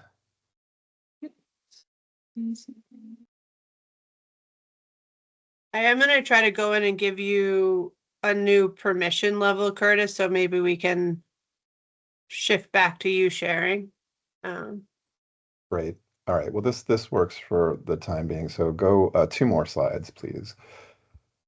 So again, if you and click again, so there's images under all 3 of those terms. There you go. Thank you. All right. So whether or not you were in the room last time, hopefully you were able to look at the summary from the retreat in terms of what we covered. So one of the first things that we did was actually engage people in some storytelling for the reasons of really wanting to personalize what it is we're talking about in terms of diversity, equity, and inclusion. Because this is really about all of us. We hold complex identities. There are certainly times, I'm sure, that each of us, be it because of gender or age or ability or seniority in an organization, have felt more or less included or excluded. And so we shared some of those stories with the belief that, we already know somewhere in us what practices lead to a sense of inclusion and others that lead to a sense of exclusion just based on our own experiences. And so you'll see in those retreat notes, based on that storytelling, that some ideas came up just from our personal experiences in the workplace. What we did from there is we went on to talk about some terminology that tends to come up in DEI work with this idea that sometimes it's the terms that trip us up, and we definitely know that right now language is a big deal. Language can be very triggering for people. People can read a lot into terms that are being used, and right now, if you use certain terms, you can get the sense that you may lose something. And so the idea here was really to get people to dig into some of this terminology, make sense of it, figure out what is helpful, useful, not just in terms of the definitions that we provided, but also how you make sense of these terms: diversity, equity, inclusion, race, racism, power, privilege. And just again, out of that conversation, additional ideas came up that are captured in those retreat notes. And if we go to the next slide, we got a little deeper into what we call the isms. So again, being clear that when we're talking about diversity, equity, and inclusion work, the idea is if you're working for equity, that one's identity, some aspects of one's identity should not be predictive of whether you have opportunity or don't. Again, whether that's because of your gender, your age, whether you're too young or you're older, right? Your seniority, your physical abilities, your cognitive processing styles, your facility with the English language, all of those things, those different aspects of our identity, we're saying should not be predictive alone in terms of whether you have opportunity or you don't have opportunity. And so the isms could be racism, it could be sexism, it could be classism, it could be ableism, um, ageism. And we talked about how these isms play out at different levels. And it's good to be aware of that complexity, that often what we think about first and foremost is the lower right-hand quadrant here, the interpersonal aspects of bias and mistreatment. That is often what most gets our attention, but that is really just the most visible aspects of this. That as there is a playing out of bias in the more visible realm, that becomes internalized, such that people may start to take their treatment as some kind of statement on their own worth, so that people can internalize a sense of inferiority, or they can also internalize a sense of superiority, especially if they've got it good in so many dimensions of their identity. And I use my example, right? I'm a white guy, I'm tall, I'm formally educated, able-bodied, there's a lot about how I am received in the world that could be internalized as, hey, I'm superior. And that's something to fight back against as well. And then at the macro level, it's the aggregation of these dynamics at the micro level of the interpersonally internalized that can add up to institutionalized practices. And that can be formal policies in organizations or in government agencies. It also can be the informal policies, the cultural things, everything from what we wear in the workplace to how we speak, how we carry ourselves, is all institutionalized aspects of these isms. And then the structural is how all of this plays out across institutions and across time. And we've talked about, we use the example of how the GI Bill welcomed certain GIs back from World War II and gave them access to housing and education, and based on one's employment status and one's race and gender, certain things were denied to certain people based on those aspects of their identity, and set in place a dynamic where some people have been able to amass wealth over the last few generations, and others has been much more difficult to make happen. So that's some of what we waded into in the morning. In particular, we also talked about power. There's not a slide here, but you'll remember the handout that went out that looked at different aspects of identity and thinking about just generally, in general terms, how does that aspect of identity equate with more opportunity or less in the context of Vermont and the particular work that you do. So I'm going to pause there and just see, Eric, if there's anything else you would add just by way of summary, and then we're going to open it up for questions and reflections. I think you did a pretty good high-level summary of especially of the morning activities. Right. So why don't we go ahead and take down the slides?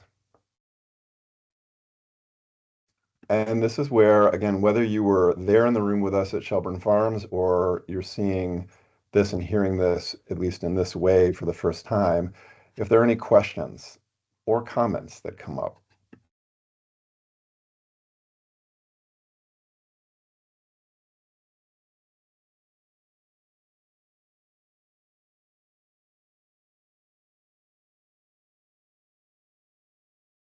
And I think we said in the room that we're really good with awkward silence, so we're going to leave it open just to see if there's anything working on the inside of your brain or your body.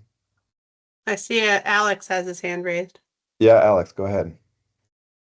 Thank you. Yeah, I think it was very helpful for me to think about sort of the being a good human versus being a good grant maker and person thinking in this particular space. And I thought I wasn't here when the board sort of made the decision to move ahead with this training and engagement, because it was, I think, 2 years ago or something. So it was really helpful we didn't hear that until sort of midway through the day, and it was like, oh, that was a light bulb moment for me. And so I wanted to just like share that with other people who were not there, is that this has been a couple of years coming. This is kind of the fruition of a process, and that was really helpful to know sort of it. All of this is very clear that we have a lot of work to do, and we have a lot of improvements to make. But I struggled for the first couple hours being like, why are we doing this in this setting with this group? So it's really helpful for me to just kind of understand, hey, this is something that's predates me and is, now we're a part of it. Thanks, Alex. Thanks for saying that. And we're going to wade into those waters a little bit more here in just a second in terms of the why, because it's certainly, if you're a newcomer to the board, then it's a process and a story you're inheriting, and you're with us now. And so we all have to be grounded in a why that feels both clear and compelling, really, to move forward.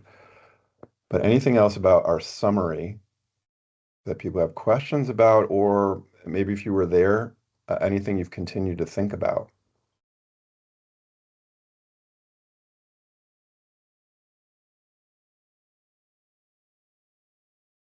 And for those who didn't attend, the afternoon was a lot of co-work around developing, I guess, strategies for inclusion and inclusive processes, kind of across the whole area of very different areas of WLEB's work. And so you can read those in the summary and the notes, very high level, and then getting deeper into everybody's individual responses from their individual worksheets, and then what the small groups came up with together. And just a lot of really, I would say, deep work, a lot of really good ideas on, how different ways that the board can be more inclusive and accessible in the grant making process. So if anybody hasn't had a chance to look through those, there's a lot of really good information there and great ideas. Thanks, Erica. Well, it might be then time to go ahead and pivot, and just a heads up, whoever's organizing the small groups, because clearly my controls are limited here. Maybe that's Claire.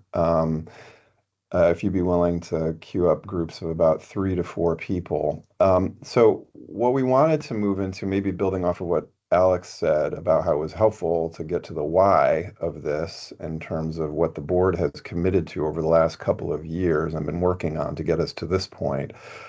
And what Erica just said about, and what we both felt in the room, there was a lot of energy. It felt like there was a lot of enthusiasm, a lot of creativity, a lot of thought about what can move forward. And what we found in our work at the Interaction Institute, where I spend most of my time, is that if people don't really keep a compelling why, not just in their heads, but in their hearts, the work won't move forward. Otherwise, it's just a kind of a nice idea, but you got to feel it at this deeper level. And so this is going to be an opportunity for you all to collectively build out a case for change. Yes, you've committed to this work. Yes, it's moving forward. But keeping for this constellation of the board in mind, what it is that you would like to remember in terms of why this work matters. And Elizabeth, did you want to say something right now? Just before we break out, just after your introduction. Okay. So one way sometimes we help groups build a case for change that they can use internally or externally is to think of 2 questions. What is so compelling about getting to that other place in terms of inclusive, equitable process and outcomes to make that the destination of the work that much more compelling? The other part of making a case for change is to make where we are right now not desirable. It's sort of the burning platform. We can't afford to be here anymore, right? So it's both. It's why can't we stay? Why can't we just rest here? What's the harm of being where we are? and what's good about moving to a different place in terms of being much more equitable, inclusive in our practice. So there's no right answer to this. You all get to make those answers up. So we're going to put you in some small groups after Elizabeth makes her comment and invite you to develop a case for change. Why can't you stay where you've been? Why do you need to move forward with this work around diversity, equity, and inclusion? Elizabeth? Yeah, what I was going to add is two things. One, I think Alex made a great point, is that, you know, we have a fluid board. So not all board members were here when this discussion started. And so I think it's like this conversation, you know, this is a chance to also own like the why. The second thing I wanted to say is that I think, you know, I think it's important for every board member to be able to speak about this process and explain the why that we collectively identify to legislators, you know, to the public. I felt like at the August symposium, there were several board members who, you know, directly asked me, like, why are we doing this? And so it feels really important for us to all have an answer to that. Like, not, you know, just Claire and I, or, you know, not, you know, some subset, but for each and every one of, you know, the board members to, you know, help think through this and, you know, and input their own information and analysis into the why. I guess that's what I wanted to add. Right. And then, okay, I'm just setting up the rooms, Curtis, and just, I think we have a fewer people than maybe we anticipate, so I want to make sure I'm getting this right. Are we having 3 board members plus either me and Elizabeth and one of you all in a room, or is it 2 plus one of those people? Let's do 3. Okay, cool. Let me just. I think, and Claire, put Curtis, Aisha, and Erica in different rooms. Yeah, I have. I just wanted to make sure. Okay, we might have one room with an additional person, but I think that's fine. All right, and I'm putting in the question another way of putting it. Yeah, well, there it is. Why move this work forward? Why not keep the status quo? And if there are, you know, board members who were here in the early discussions, when, you know, when these conversations were started, the impetus for the work, you know, if anybody wants to recall some of those early whys, I think everybody will have their own different versions of why, and it's really trying to discuss where you're coming at it from your own perspective, but also trying to, if people have things to add from those earlier discussions, I think that would be helpful as well. So if somebody wouldn't mind. Oh, yeah. Does anybody have any questions before, like any additional questions before we get into breakouts?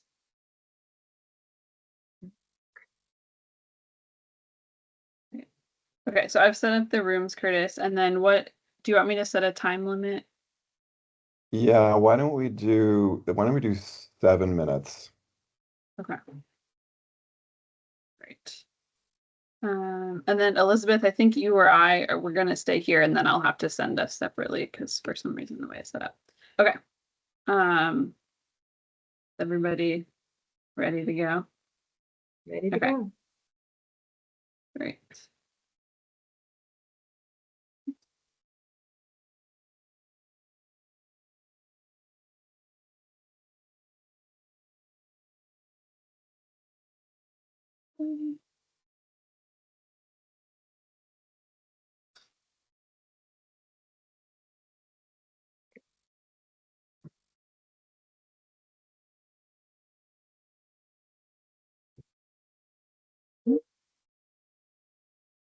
Okay, Elizabeth, I need to figure out how to get each of us into the room.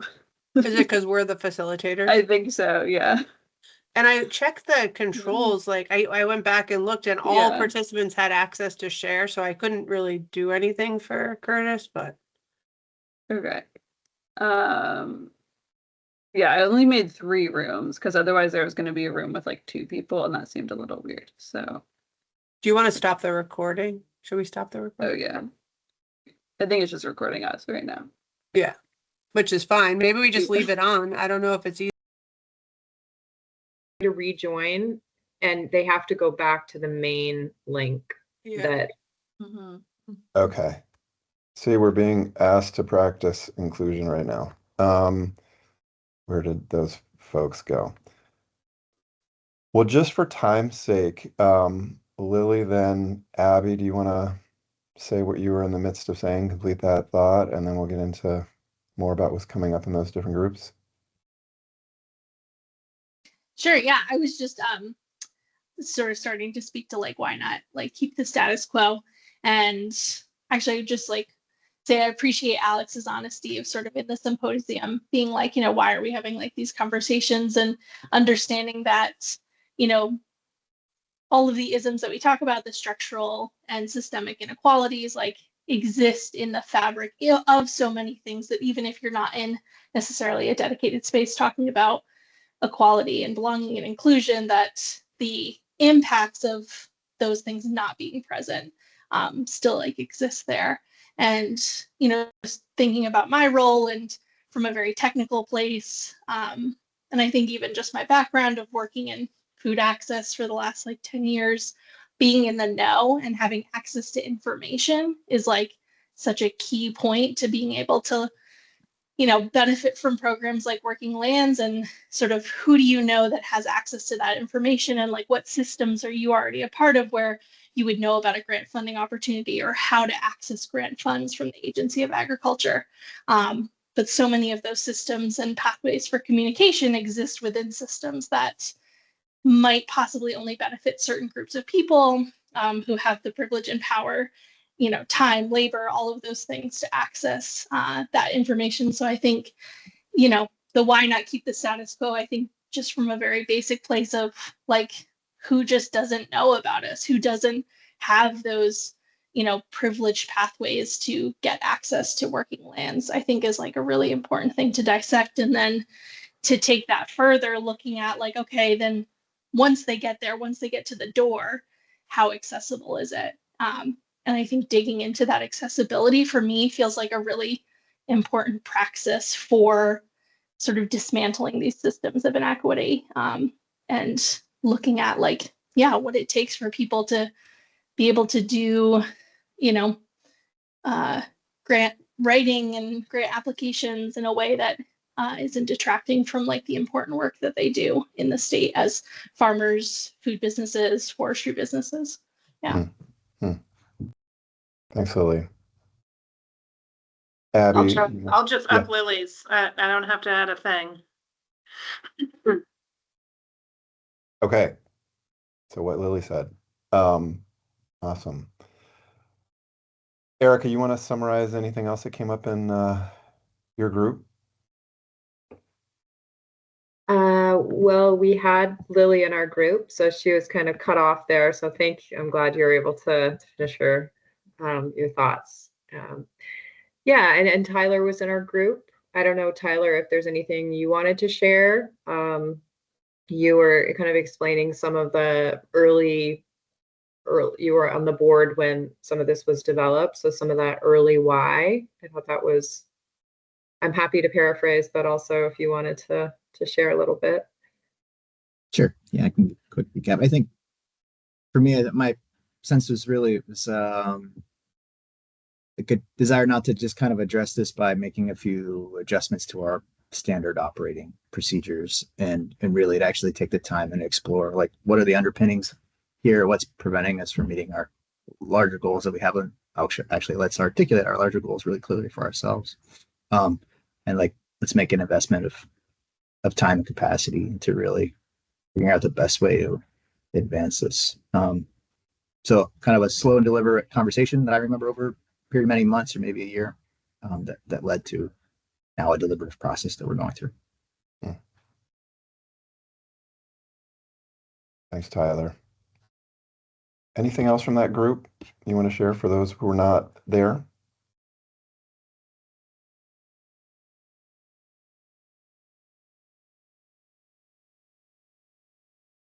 So on our side, I'll just give a quick summary and see if anybody else wants to just jump in. I thought it was interesting that there was one comment in particular about how the isms can really live in our language and our thinking processes, and so we can be exclusionary if we're really not careful and intentional. So that idea of not creating harm or exclusion if we're not aware as individuals. There was also something about recognizing the discriminatory cultures that we're steeped in and not wanting that to take hold of us. So being really clear about our intention and our processes from a institutional cultural level. And then there was some beautiful articulation of the benefit of ensuring that the working landscapes, woods, open land, agricultural fields have distributed benefit across the state, and not becoming further divisive or only serving those who already have, and in some cases have a lot. And a comment about how we need diversification in every sense of the word. We know that for ecological landscapes. We need that for human landscapes as well. I want to see if there's anything else that came up in our group that y'all want to share.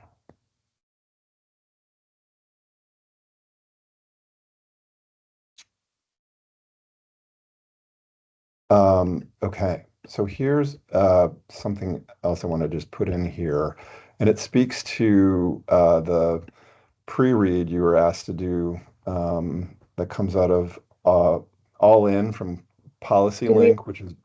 Do we have another group, Curtis, to go through?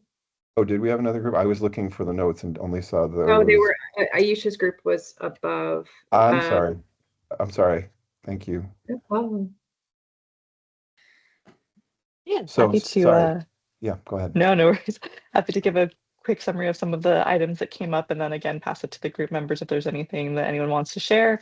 The 2 points that I'll just bring up that are different but play with what was shared already is the idea that this is a fund that is funded by state taxpayers, that is funded by, essentially everybody in the state who could be applying for it. And so making sure that that same principle is being applied in terms of the awards, of really making sure it's as equitable and reaching as many people as possible if it's something that is community funded, and what that might look like. And then also just that as board members, as leaders in this space, it's been about 10 plus years of the fund, of the initiative. And so in general that, it's important to reflect back and look at what changes and improvements can be made. And when you are making those changes, to think about what the impact will be on people and who you will be impacting through those changes, and being very intentional with that thought process and decision-making process. If anyone from the group would like to share specifically, please jump in.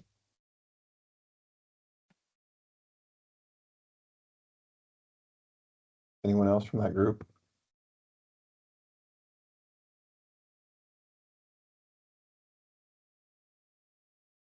All right.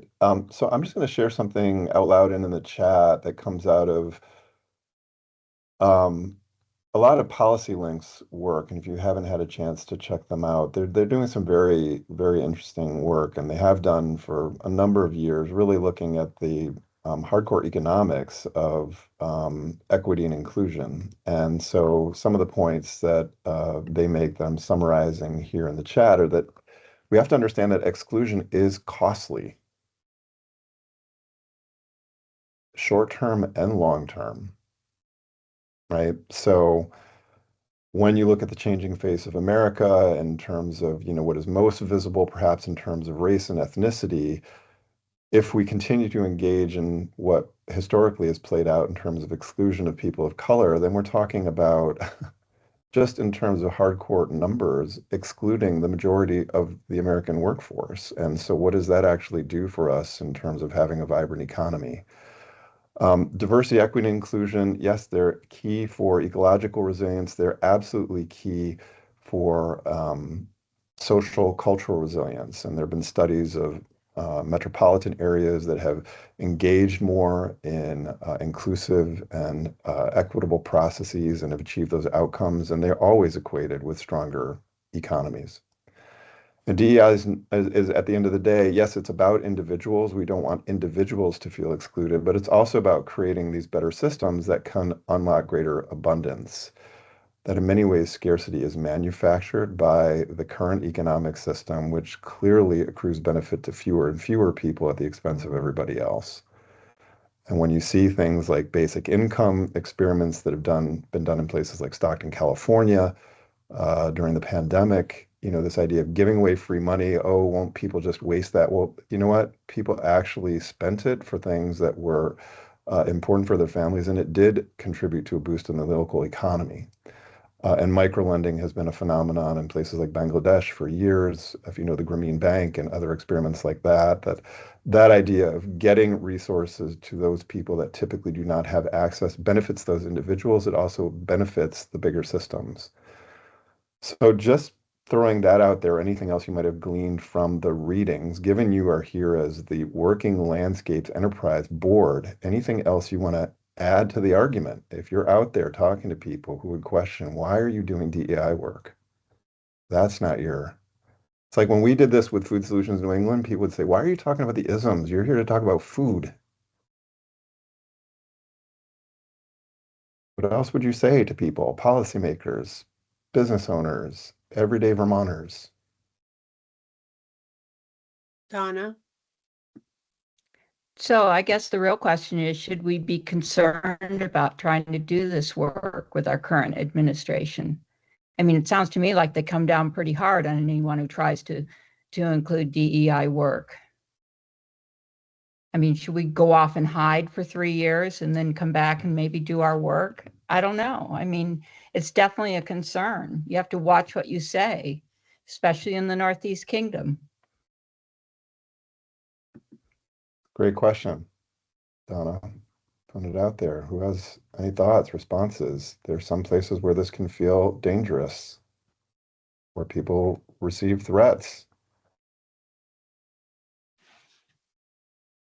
Elizabeth. I don't disagree or don't discount those fears, but I think conversely, now is the time to speak up. Silence is sort of complicity, and it feels dangerous. But if we're not going to speak up, then who is going to? And then by that silence, somebody else is going to fill that void.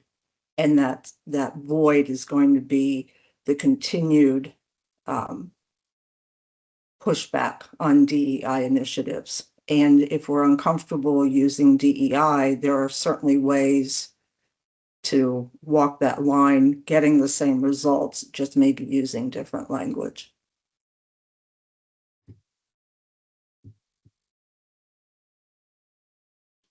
Thanks, Elizabeth. Others?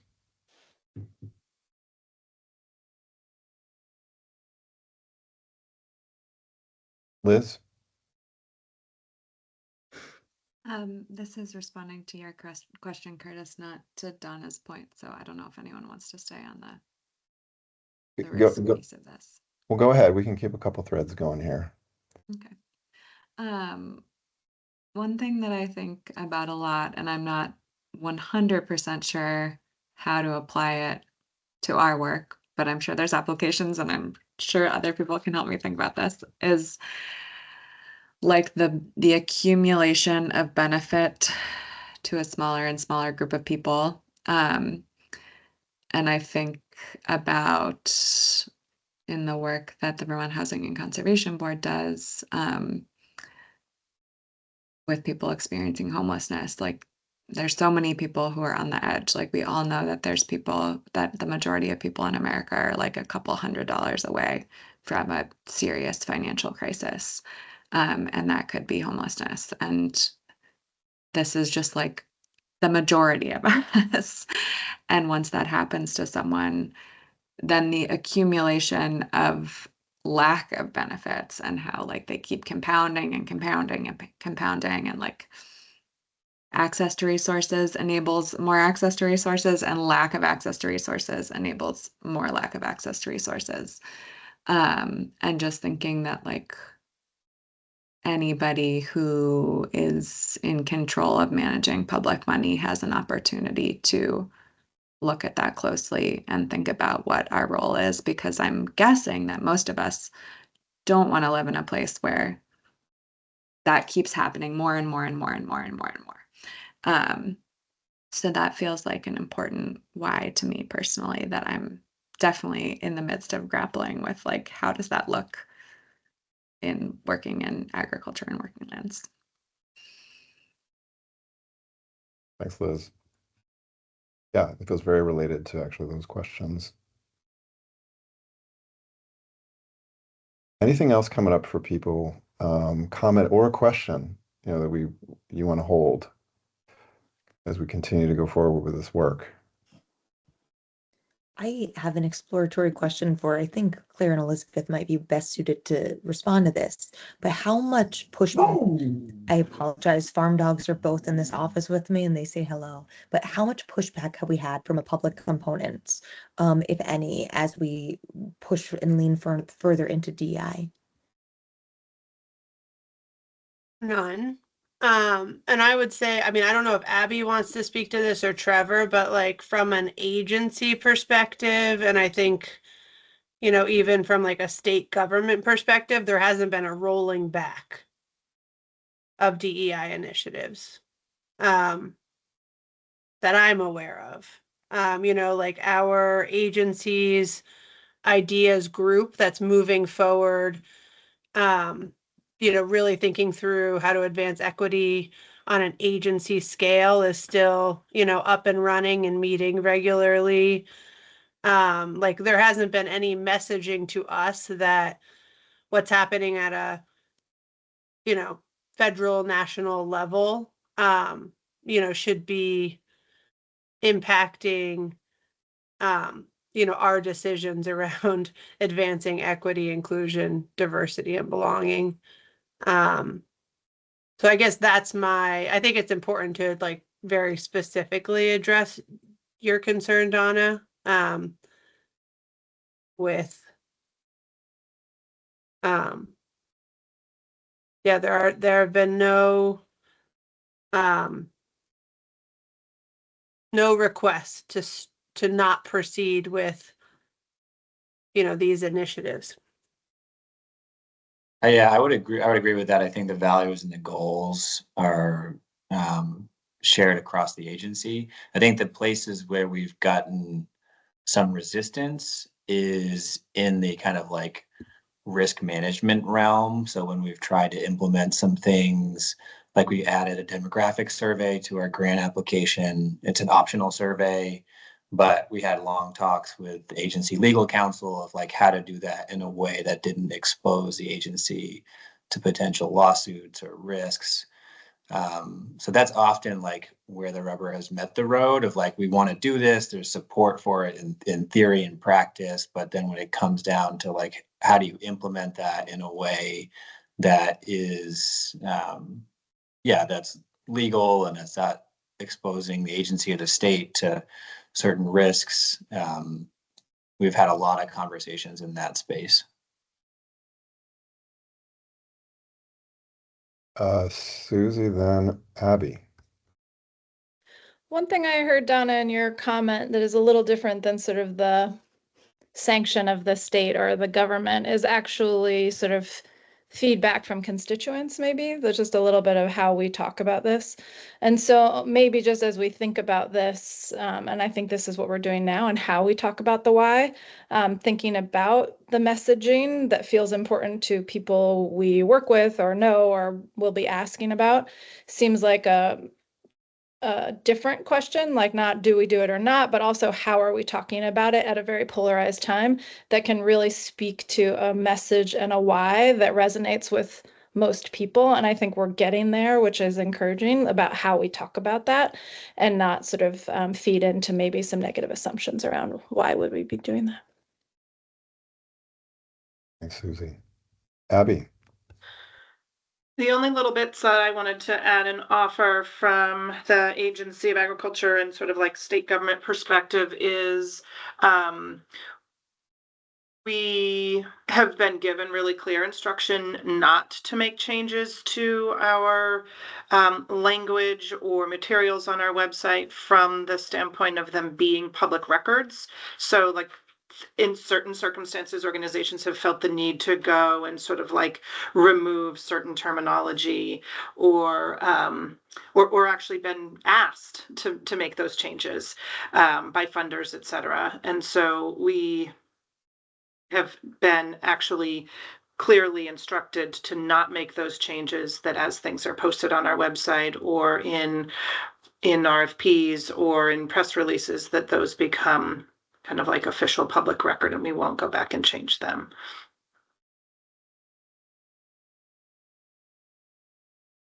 Thanks, Abby. On a different, or Donna, are you gonna, you go and then I will share. I was gonna steer away with a different thought. But Yeah, Donna. I just have one sort of quick follow-up, and it is constituents. I mean, Allison, who's our executive director of the Vermont Sugar Makers, and I talk about it often. You know, we represent a very conservative, right-leaning group of producers, and we have to be very, very careful about how we talk about things. So I think language and messaging could really help us in our environment. And Donna, just for clarification, when you say we, do you mean the maple sugaring industry? Yes. Yeah, I'm talking about, you know, primarily the Maple Sugar Bakers Association and the organization. Thanks. In a call that Curtis we had with you prior to the symposium, this for me around messaging was very powerful. You shared the example, and I think you even shared an article about this, and I can't remember if we shared it with the full board, but if we didn't, we should. And it was basically about work that was done by the handicap community in Berkeley, California, to get cuts put into the sidewalk so that their wheelchairs could, roll down instead of having to bump down or just like not access, which feels like now, I think for many of us, like you see those cuts in the sidewalk a lot now, but it was revolutionary to me to be like, oh my God, that wasn't that long ago where people were, literally like the first cut was just sort of a guerrilla cut in the sidewalk. But now the point was like those side cuts now benefit moms with strollers, they benefit, old elderly people. And so it's that idea of like the boat, the more the changes that benefit like communities that are marginalized through any ism, like they end up benefiting the whole community, which I feel is a very powerful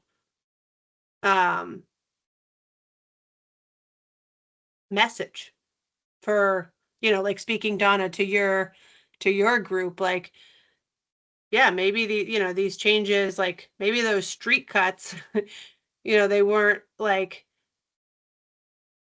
developed with like this specific, group in mind, but they end up benefiting the entire like community that's accessing any resource, basically.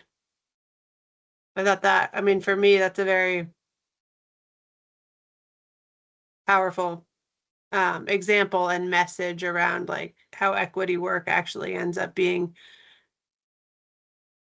cross-cutting, and often starting with like the most marginalized just raises the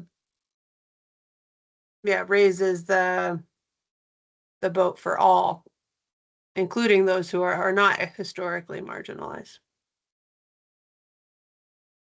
Yeah, and I think that's we did talk about that a little bit in at Shelburne Farms, and you know, part of that work cuts against what feels like a very deeply ingrained story around if somebody else wins, then I lose.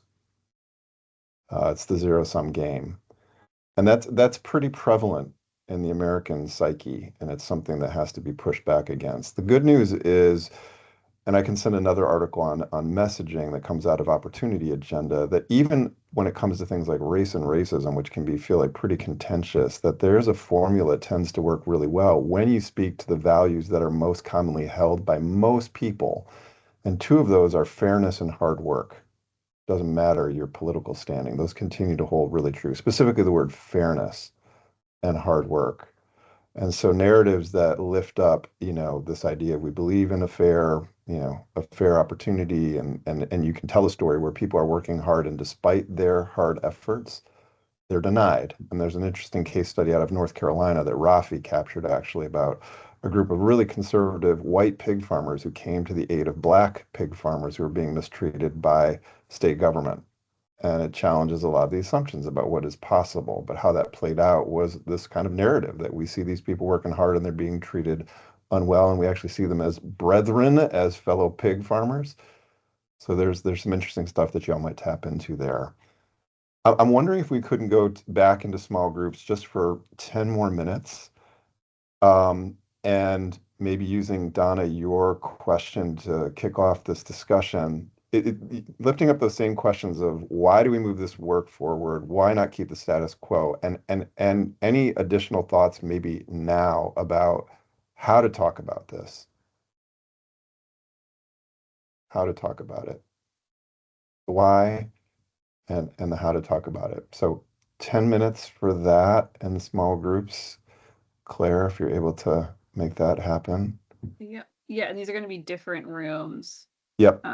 And I made 4 this time because I think we got some more people that came back. So there'll be one room that I think has Trevor, and then maybe I'll join that room. So I think Trevor, we you and should I. stick with 3 though, Claire. You want to stick with 3? Mm-hmm. Okay. Just give me 1 second. Great. So again, we'll put the question, why move this work forward?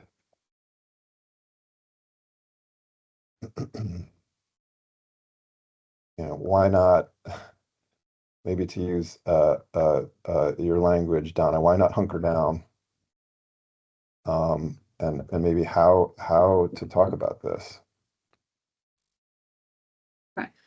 And then Stephanie, I think maybe, I don't know if you're on a phone or the way your browser is set up, it's not letting me send you to a room. So I don't know, maybe actually Elizabeth, if you or I want to stick out here with Stephanie. Figure that out. Okay, I'm gonna open the rooms. Why don't we make a full room here with Stephanie? Like only have 2 rooms and then some of us stay here with Stephanie. So so that she can participate. We can be the. I think we missed the window to do that. Sorry. Oh, okay.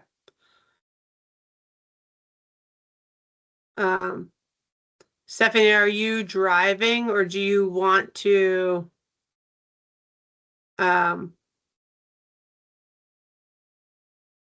you want to talk about how to talk about this going forward?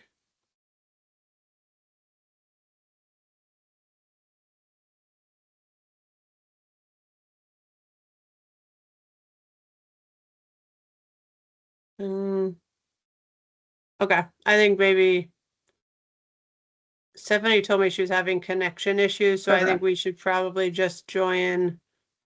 Okay. Do you want to join room 2 and I'll join room 3? Sure.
Hmm.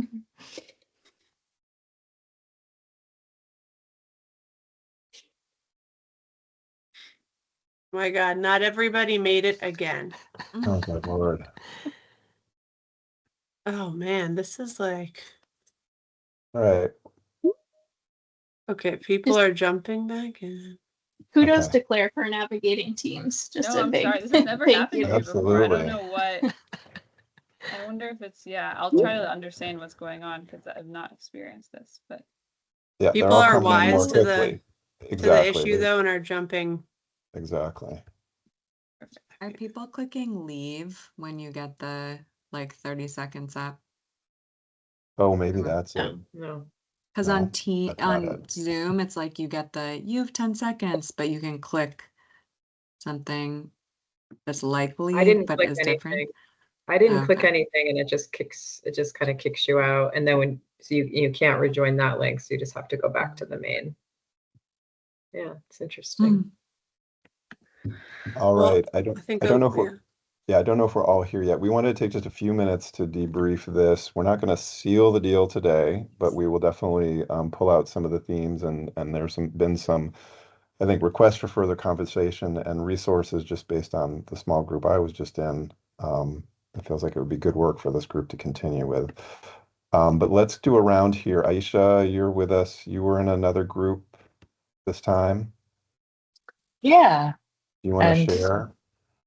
our group was a little bigger, maybe they all were, so I definitely do want to offer anyone to share directly. But given the time, one thing that I do want to pull out as sort of an interesting thread that developed in this group of conversation and also in the former one was, in addition to thinking about the narrative, there was a lot of talk about the narrative and that messaging aspect, but also the just addressing the tension between the fact that this is a fund that is already oversubscribed. There's already so much need. And so what does the process look like almost strategically of increasing access and also maintaining on the back end a very equitable process for review, because that is a part of the consideration that this board will have to contend with. And so it was something that was brought up very in a nascent concept in the first group discussion, and with a different group it was a more robust part of it that I want to just highlight and bring forward.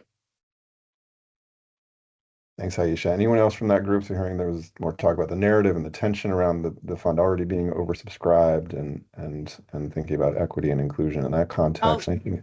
Yeah. I'll add one thing that I think the group talked about, which is like the decision that the board will make at every turn in the program about what's externally messaged and what's just like internally changed. Some things are inherently external, like the equity question on the application, but other changes, we will choose how we message them, or if we message them at all. Right. Yeah. Yeah. Good decision point identified there. Erica, just for the sake of time, your group, Alex, Lily, Yeah. Claire, Catherine. Yeah, I think that the similar tensions around, that grant making in itself can be an exclusionary process, right? There's parameters and sort of the tension between that and making it inclusionary. And I do think our group felt that even though it's a competitive process, there's so many ways to make it accessible, and accessibility was really a core place where many people were coming from, to make it accessible, and also just really resonated with what Lily said around, giving people agency. Like, if we can provide the most options to give people agency and power to understand if this grant is even for them, does it work, making it more accessible, but also that the agency of choice. Anyone else from the group want to share anything?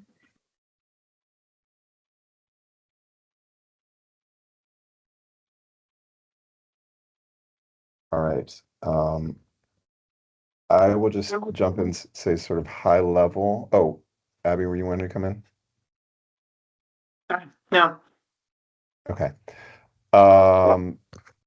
Yeah, I mean, I think there was a lot of curiosity about in my group about how you talk about this work.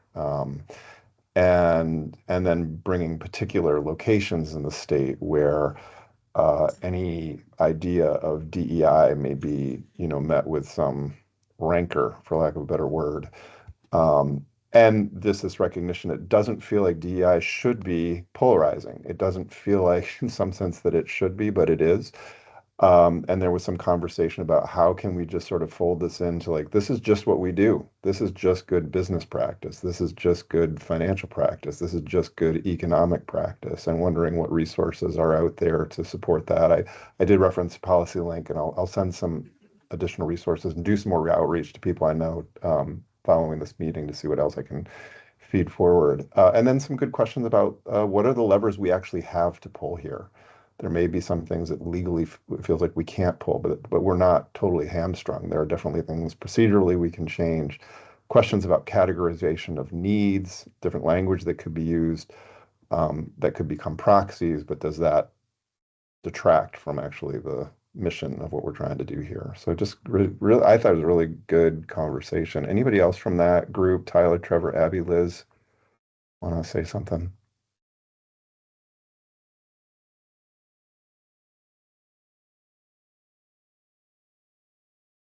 Anything else that is just coming up as you hear these shares from the small groups? Yeah, Questions? I wasn't in that last group. I've been trying to kind of just listen today. But yeah, I'm really excited about the idea of like thinking about messaging. I think like I'm like here on the phone with people like all the time, and like we're in the legislature, so I'm realizing like I think I have a lot of thoughts or maybe like strategies I've been employing, and also like ways I want to strengthen that I think like we could collectively like share and develop. Yeah, I'm just thinking about ways because yeah, I'm talking to people who are at like all ends of everything. And so I think we like as a group probably have collective strategies that we can like develop and share. So I'm excited about that. And I think what I would add is I feel like we actually message pretty differently to different groups already.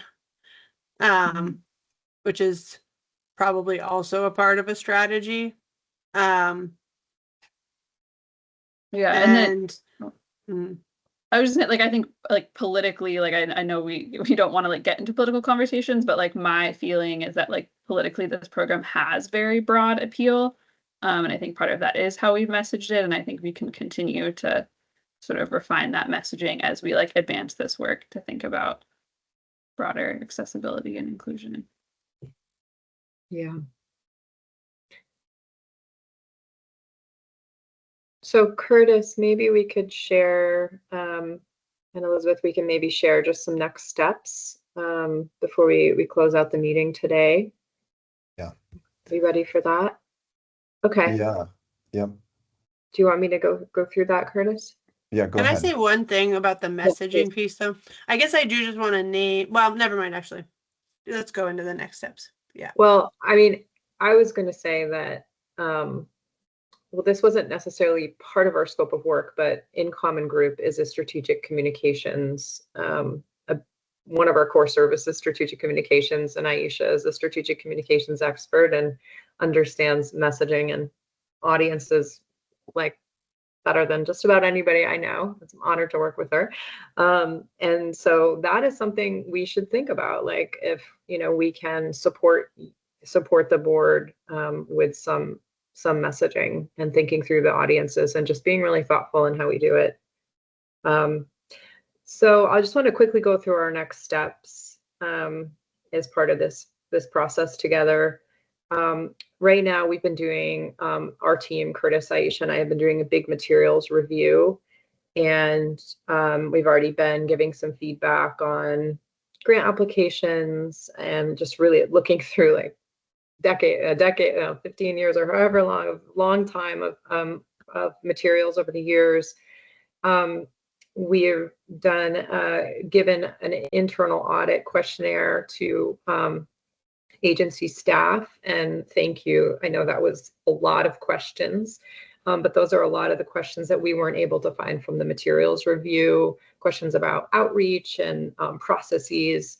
And then we are developing, so we're going to be looking at that with the materials review and then be able to reflect back that and have a discussion at the next board meeting. We're also in the process of developing a community survey. And so we hope to be able to share, I guess we'll probably be sharing that over email, because I think we're hoping to get that out before the next meeting, to get that form ready and get that out to the community.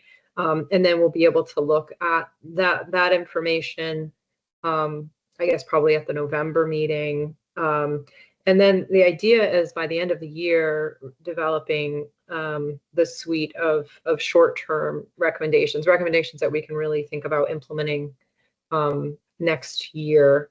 And then in next year, we'll be working on implementing those recommendations and also coming up with some longer-term strategies that, you know, may take another year or more, you know, but sort of strategies and actions that we can do over a longer term.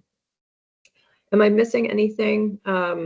Either Curtis or Aisha or the agency team? I mean, the only thing I would just raise up is what Claire was saying, maybe making it more explicit that there's an opportunity for you all to share with one another almost as a community of practice of what you're learning works when you're talking about this work and leaning more towards inclusion and equity, and what feels challenging. So just continuing to bring that to like peer-to-peer conversations of this group.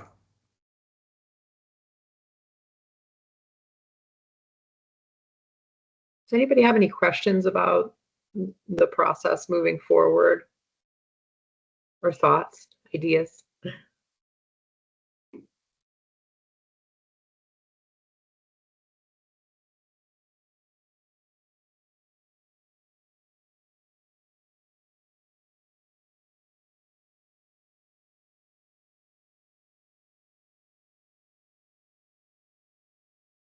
Okay, well, I think we're close to time here, so I'll let you wrap up, Elizabeth.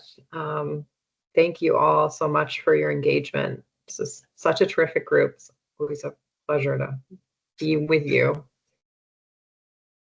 Thank you, Curtis, Erica, and Aisha. Alicia, I think we are ready to vote to close the meeting. All right. I'll be seeking a motion to adjourn then. So moved.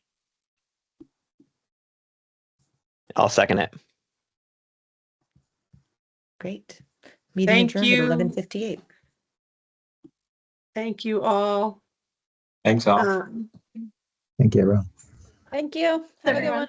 Thank you. Have a great afternoon.